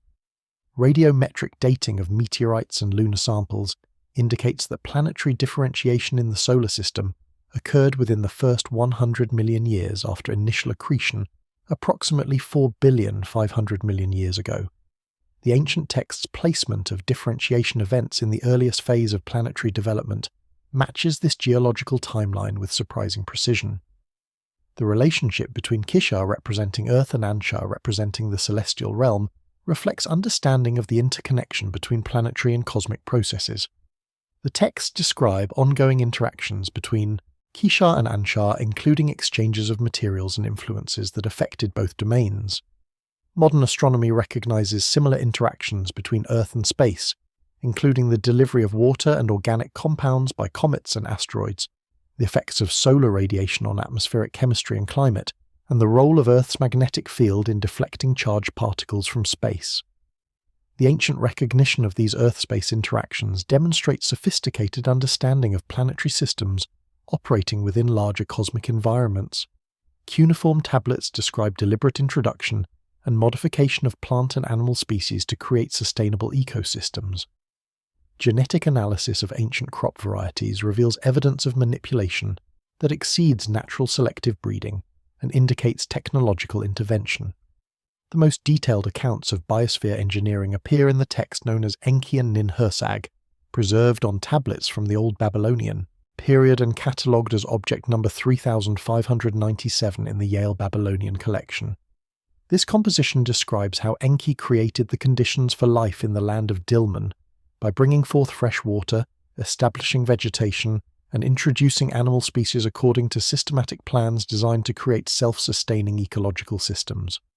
The text specifies that Enki brought forth 8 types of plants in Dilmun, each serving specific purposes within the ecosystem, including food production, medicinal applications, and environmental management. The description emphasizes that these plants were deliberately placed rather than arising spontaneously, with Enki determining their optimal locations based on soil conditions, water availability, and relationships with other species. This systematic approach to ecosystem establishment demonstrates understanding of ecological principles, including the importance of biodiversity, the interdependence of species within communities, and the need for balanced relationships between producers and consumers within food webs. Genetic analysis of ancient crop varieties provides evidence supporting these textual accounts of deliberate species modification and introduction. Research on ancient wheat varieties from early Mesopotamian agricultural sites reveals genetic characteristics that demonstrate intentional breeding far exceeding what natural selection or simple farmer selection could achieve. The domesticated wheat varieties from sites dating to 8000 BC show chromosome numbers and genetic structures that could only result from deliberate hybridization of multiple, wild grass species, crosses that would not occur naturally and require human intervention to produce. The speed with which these complex polyploid wheat varieties appeared in the archaeological record, essentially fully developed rather than showing gradual refinement, suggests access to advanced genetic knowledge rather than slow trial and error breeding. The precision of ancient crop breeding becomes even more apparent through molecular analysis of specific genetic modifications. Barley varieties from early Mesopotamian sites show mutations in genes controlling seed dispersal and germination that optimize the crops for human cultivation. These mutations include changes that prevent natural seed shattering, allowing easier harvest, modifications that synchronize germination, reducing losses to early sprouting, and alterations that increase seed size, improving yields. The specific combination of mutations found in ancient domesticated barley required coordinated changes to multiple genes, modifications that geneticists recognize as highly unlikely to occur through random mutation and natural selection within the timeframes suggested by conventional agricultural development models. References to Mumu describe organized systems for processing raw materials and creating manufactured goods during prehuman periods. Archaeological evidence of ancient processing facilities with capabilities for chemical refinement and material synthesis supports these textual accounts. The Babylonian creation epic Enuma Elish identifies Mumu as the third primordial entity alongside Abzu and Tiamat, describing him as the minister and counselor of Abzu who possessed knowledge of craft and making. Later, Mesopotamian texts expand on this role, presenting Mumu as the divine patron of artisans and craftsmen who established the principles of material transformation and taught the techniques of converting raw resources into useful products. The administrative text known as the Sumerian temple hymns, preserved on tablets from the Ur III period and catalogued as object number 2384 in the University of Pennsylvania Museum collection, describes Mumu's workshops as places where stones were ground to powder, metals were purified from ore, and substances were combined to create new materials with properties different from their constituent elements. The text specifies that these processing facilities operated according to precise procedures that required exact measurements, controlled temperatures, and specific timing sequences to achieve desired results. The emphasis on procedural precision and quality control measures parallels modern industrial chemistry protocols, suggesting these ancient descriptions preserve knowledge of actual technological processes rather than mythological metaphors. Archaeological investigation of sites associated with Mumu worship has revealed physical evidence of advanced processing facilities that match the capabilities described in textual sources. Excavations at Tel Asmar in the Diyala region of Iraq uncovered extensive industrial complexes dating to the early dynastic period, approximately 2900 to 2300 BC, containing furnaces, crucibles, grinding installations, and chemical processing equipment that demonstrate sophisticated understanding of materials science. The furnace installations include features designed to achieve and maintain specific temperature ranges through controlled airflow, the use of refractory materials that resist degradation at high temperatures, and slag management systems that separate waste products from desired materials during smelting operations. Chemical analysis of residues recovered from these ancient processing facilities reveals evidence of operations that required advanced knowledge of chemistry and material science. Crucible fragments from Tel Asmar show traces of copper-tin-bronze alloys with precise composition ratios, glass-forming materials with carefully controlled silica and alkali contents, and ceramic glazes incorporating rare earth elements that produce specific colors and surface properties. The complexity of these materials and the precision of their compositions indicate systematic knowledge of chemical relationships and material properties rather than accidental discoveries or random experimentation. The scale of ancient processing operations becomes apparent through analysis of slag deposits and waste materials at industrial sites. The copper smelting installations at Timna Valley in Israel generated slag accumulations totaling over 100,000 tons, representing the processing of approximately 600,000 tons of ore over the operational lifetime of the facilities. The magnitude of these operations required organized labor forces, systematic ore extraction and transportation systems, and coordinated production schedules to maintain continuous operations. The organizational complexity necessary for such large-scale industrial activities demonstrates administrative capabilities and planning systems far exceeding those typically attributed to ancient civilizations. Specific processing techniques described in texts attributed to Mumu's instruction include procedures for extracting and purifying specific elements from complex ores, methods for creating alloys with optimized properties through controlled mixing and heat treatment, and techniques for synthesizing new materials through chemical reactions. The text preserved on tablet number K, 8543, describes a procedure for purifying gold that involves repeated heating with salt and organic materials, a technique that modern metallurgy recognizes as an effective method for removing base metal impurities through selective oxidation and salt flux action. The precision of this ancient procedure and its correspondence to chemically sound purification methods indicates genuine technological knowledge rather than ritual symbolism. The textual descriptions of Mumu's processing systems include references to the use of specific minerals and plant materials as catalysts and reagents in chemical procedures. The text known as the Ritual of the Goldsmith describes the use of what translates as white stone powder and bitter plant extract in metallurgical operations, materials that modern chemical analysis identifies as likely references to limestone flux and plant ashes containing potassium carbonate. Both substances serve important functions in metallurgical processes, with limestone helping to remove silicate impurities from metal melts, while potassium carbonate assists in ore reduction and metal purification. The ancient recognition of these specific materials' utility in metalworking demonstrates empirical knowledge of chemical relationships and material properties. Multiple Mesopotamian sites demonstrate gravitational and electromagnetic anomalies that suggest the presence of buried technological installations. Ground-penetrating surveys reveal massive geometric structures beneath these sites that match descriptions of prehuman facilities in cuneiform texts.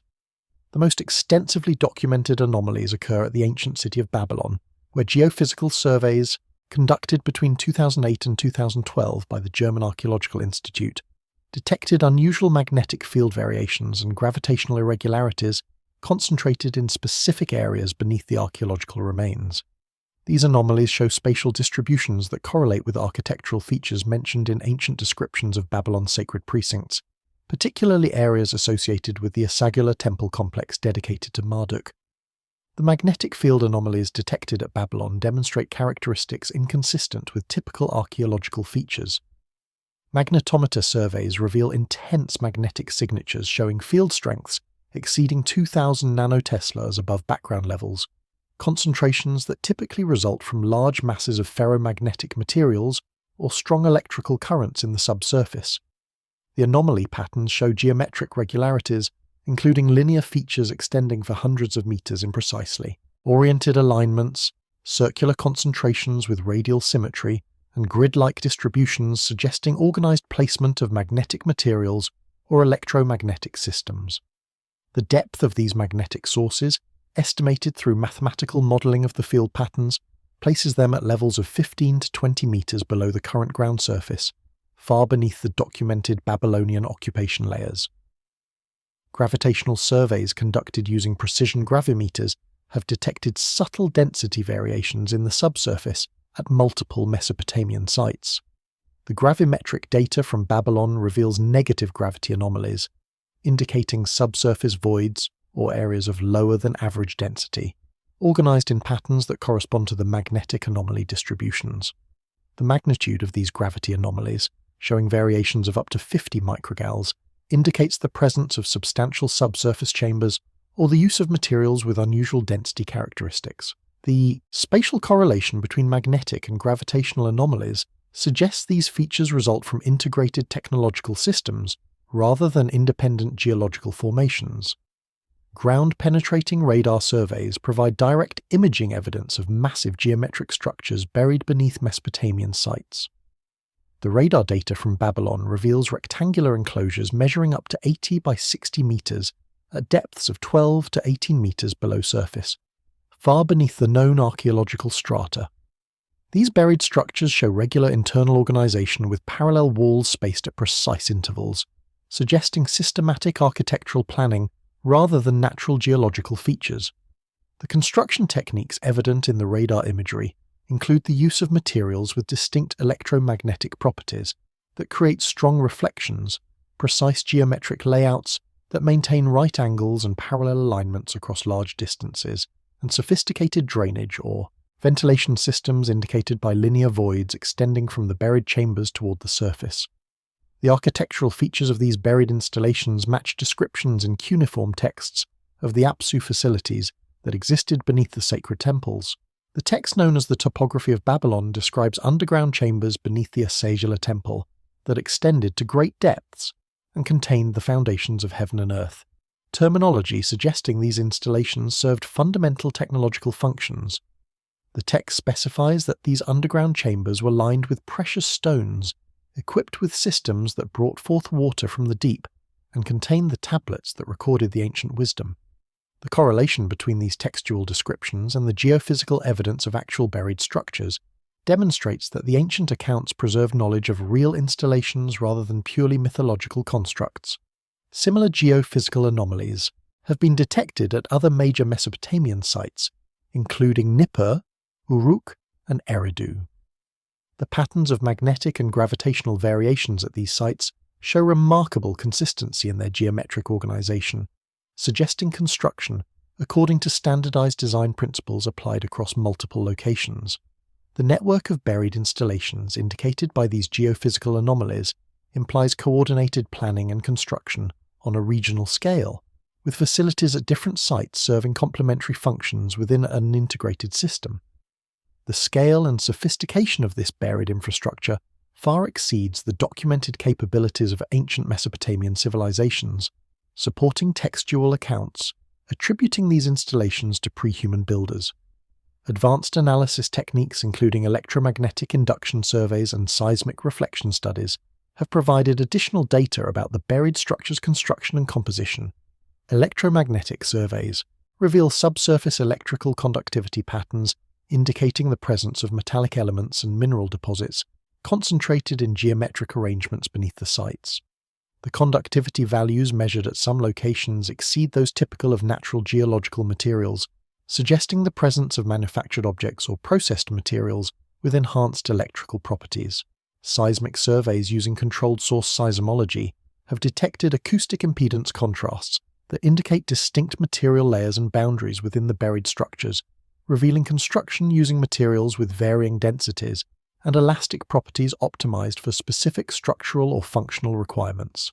Text describing Dumuzi's role in establishing vegetation cycles contain specific botanical information about plant modification and agricultural system development.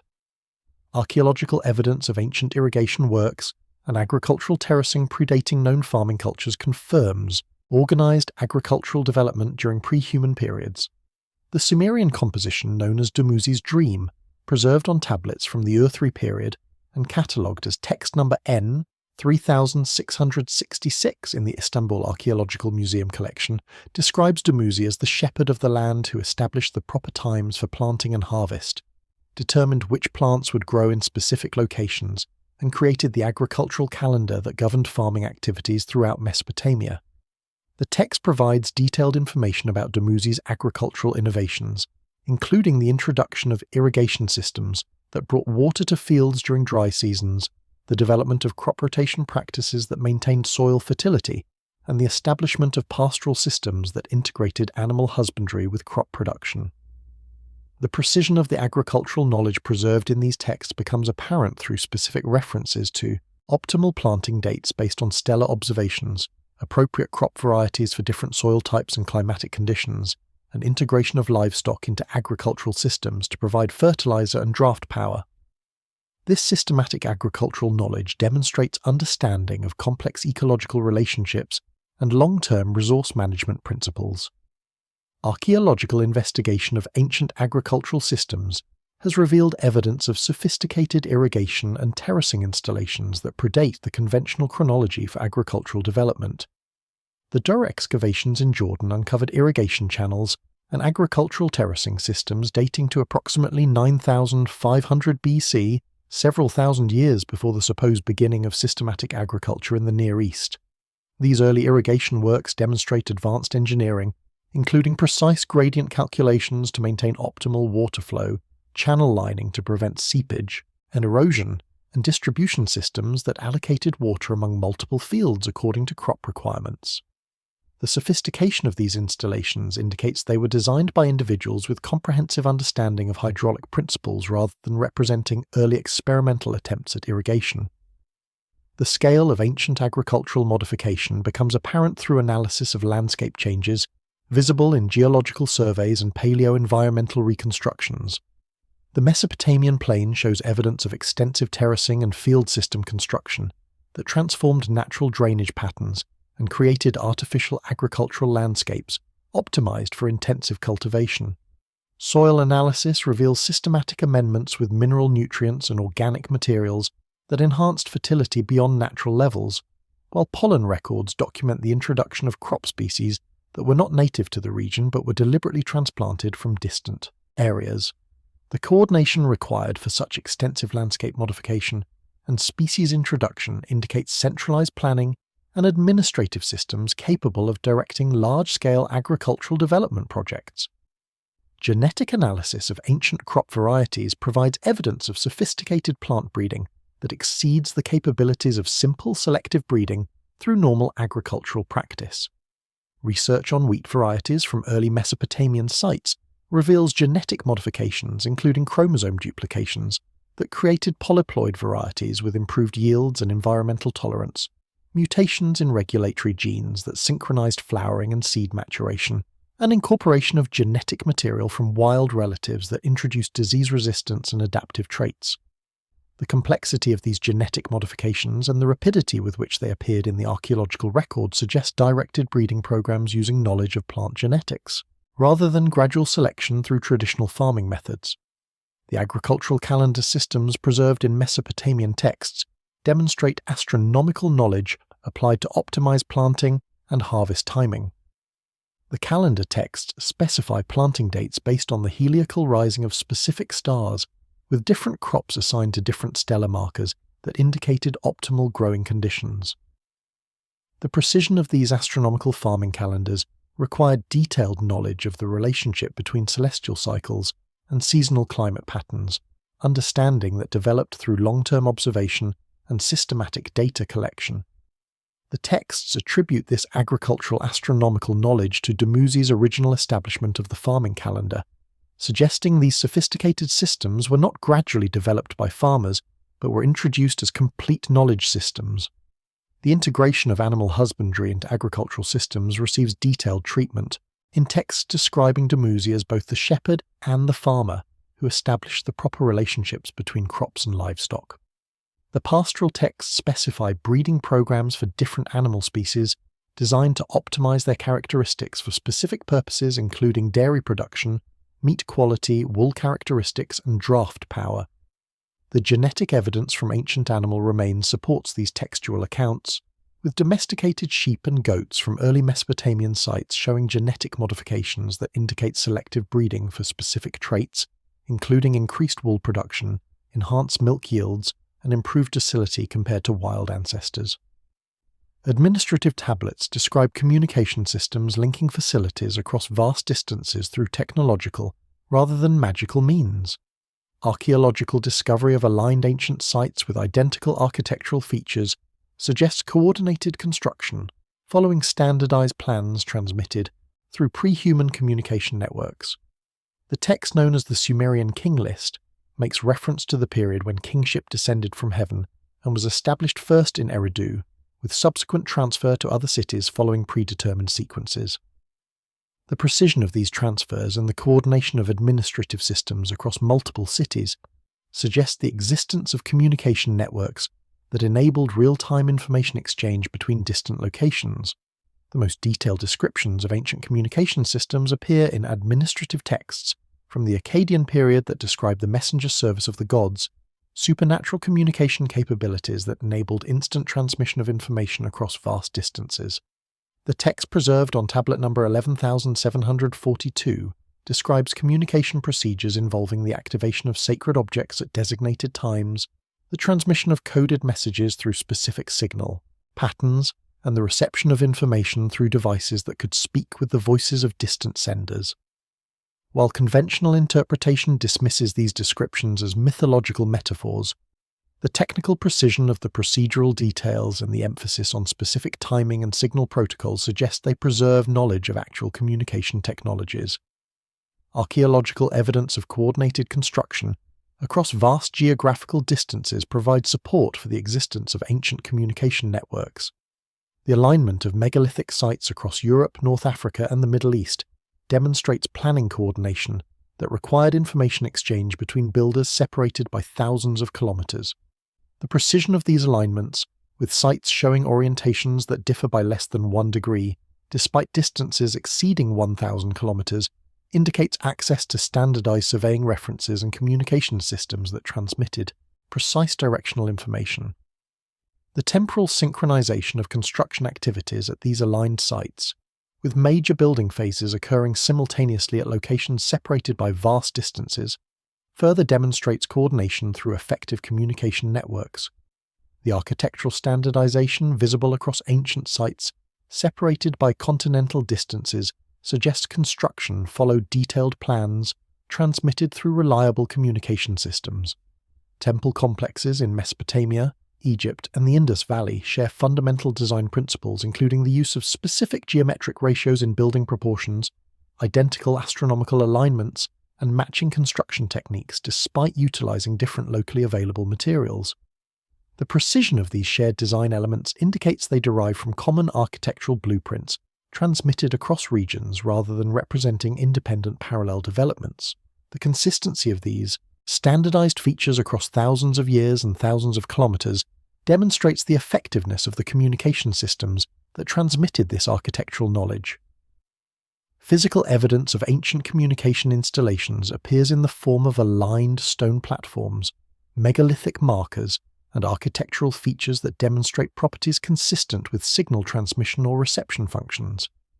The stone circles at Nabta Playa in Egypt, dating to approximately 7500 BC, include megalithic alignments that correspond precisely to stellar positions that would have been significant for astronomical timekeeping and navigation. The geometric precision of these alignments and their coordination with similar installations at distant sites suggests they functioned as elements of a larger communication or navigation network rather than serving purely local ceremonial purposes. The technological basis for ancient communication systems remains uncertain, but textual references to sacred stones that could transmit voices and light suggest the use of crystalline materials with electromagnetic properties for signal generation and reception. The precisely cut crystals recovered from ancient sites demonstrate optical and electromagnetic characteristics suitable for light-based communication systems, while the geometric arrangements of megalithic installations create resonance patterns that could facilitate acoustic or electromagnetic signal transmission.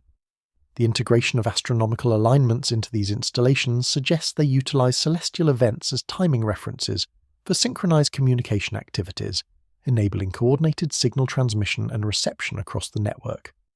Sumerian creation accounts describe a systematic preparation phase where Earth's conditions were optimized for human habitation. Geological and archaeological evidence reveals a period of rapid environmental and infrastructural changes immediately preceding the emergence of human civilization, suggesting deliberate preparation activities. The Eridu Genesis describes how the gods surveyed the Earth and found it suitable for habitation only after specific modifications were completed, including the establishment of stable climate patterns, the introduction of appropriate plant and animal species, and the construction of fundamental infrastructure that would support human populations. The text emphasizes that these preparations followed a predetermined plan designed to create optimal conditions for the newly created humans who would assume responsibility for maintaining divine operations on Earth. The environmental changes documented in geological records from the transition period between the Younger Dryas cold phase and the Holocene warm period demonstrate characteristics consistent with deliberate climate optimization rather than purely natural transitions. The rapidity of the warming that began approximately 11,700 years ago far exceeds rates expected from orbital forcing alone, with temperatures in some regions increasing by 10 to 15 degrees Celsius within periods of 50 to 100 years. The synchronization of this warming across both hemispheres and the coordination of multiple climate feedbacks that reinforce the warming trend suggest intervention beyond natural climate variability. The archaeological record documents rapid development of agricultural infrastructure and settlement systems during the period immediately following the climate transition. Sites across the Fertile Crescent show simultaneous development of irrigation systems, permanent settlements, and agricultural installations during a period spanning less than 2,000 years between 10,000 and 8,000 BC. The sophistication of these early agricultural systems, appearing essentially fully developed rather than showing gradual refinement, indicates implementation of comprehensive agricultural plans rather than slow experimental development. The geographical distribution of these early farming settlements following an arc across the Fertile Crescent suggests coordinated development according to predetermined settlement patterns rather than random population expansion.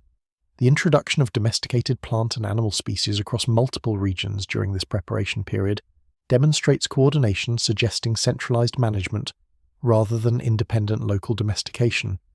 Genetic analysis reveals that the major crop species including wheat, barley, and legumes were domesticated during a narrow time window and subsequently distributed across the entire Near East within a few centuries.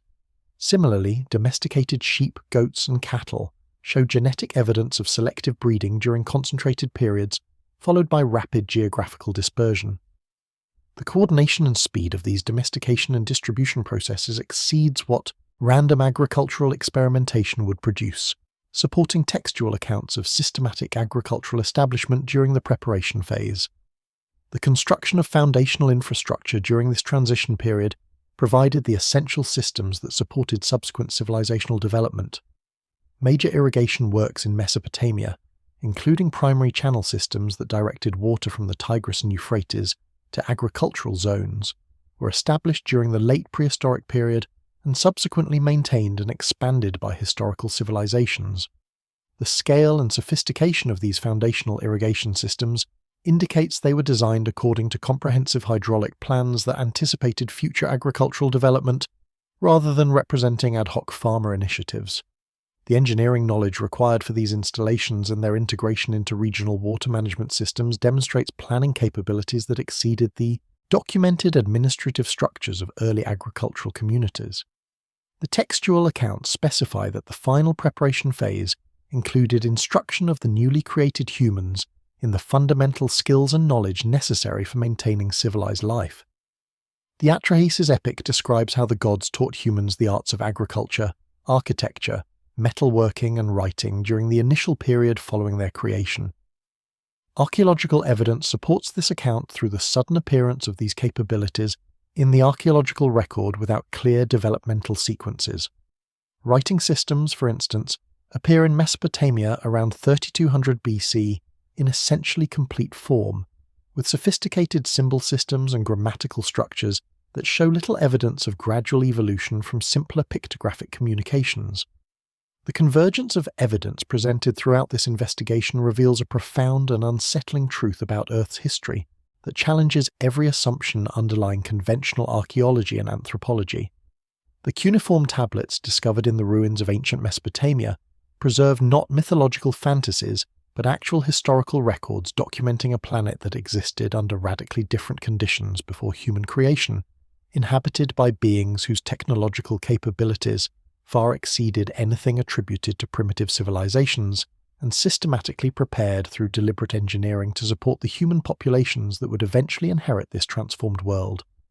The precision of geological, astronomical, and biological knowledge preserved in these ancient texts demonstrates that the Sumerians had access to comprehensive databases documenting Earth's development across vast timescales, information they explicitly attributed to divine sources who existed before humanity and who shaped planetary conditions according to predetermined plans. The archaeological evidence supports these textual accounts through physical discoveries that conventional chronologies cannot adequately explain. Sophisticated underground installations beneath Mesopotamian sites, advanced metallurgical facilities operating during periods when only stone tools should have existed, precisely engineered irrigation systems predating known agricultural development, and genetic modifications in crop species exceeding natural selective breeding all point toward technological interventions during prehistoric periods. The geophysical anomalies detected at ancient sites, the unusual electromagnetic properties of recovered artifacts, and the architectural standardization across geographically separated locations demonstrate coordination and capabilities far beyond those documented in historical records. These discoveries force a fundamental reconsideration of human origins and the development of civilization on Earth. The implications extend beyond academic revision of ancient history to encompass fundamental questions about humanity's place in cosmic development and our relationship with the beings who created us according to these ancient accounts. The Sumerian texts present human creation not as divine miracle, but as deliberate genetic engineering designed to produce workers capable of assuming operational responsibilities from earlier divine laborers. This utilitarian origin suggests humanity's purpose was never independent self-determination, but rather continuation of resource extraction and planetary management programs established during the prehuman era. The knowledge systems preserved through mystery schools and esoteric traditions represent attempts to maintain connection with these divine origins and the advanced capabilities they possessed, ensuring that essential information would survive through the cycles of civilizational rise and collapse that characterize human history. The pattern of cyclical catastrophes documented in flood narratives, geological, evidence of rapid climate changes, and astronomical records of cosmic impact events suggests that Earth undergoes periodic resets that destroy existing civilizations and force survivors to rebuild from diminished technological foundations. The preservation of knowledge through underground repositories, hereditary priesthoods, and encoded architectural monuments represent strategies developed to ensure that essential information survives these catastrophic transitions. The current global challenges facing humanity, including environmental degradation, resource depletion, and technological risks that threaten civilizational stability, may represent another approaching transition point in this cyclical pattern. Understanding our actual origins and the knowledge preserved from previous cycles becomes crucial for successfully navigating these challenges and perhaps finally breaking the pattern of repeated collapse that has characterized terrestrial development since the pre-human era. The ancient texts suggest that our creators intended humanity eventually to achieve independent mastery of the technologies and knowledge they introduced, transforming from servants of divine operations into inheritors of cosmic responsibilities. Whether contemporary civilization represents that long-anticipated maturation, or merely another iteration in an endless cycle of rise and fall, remains the fundamental question confronting humanity as we face an uncertain future with ancient knowledge as our guide.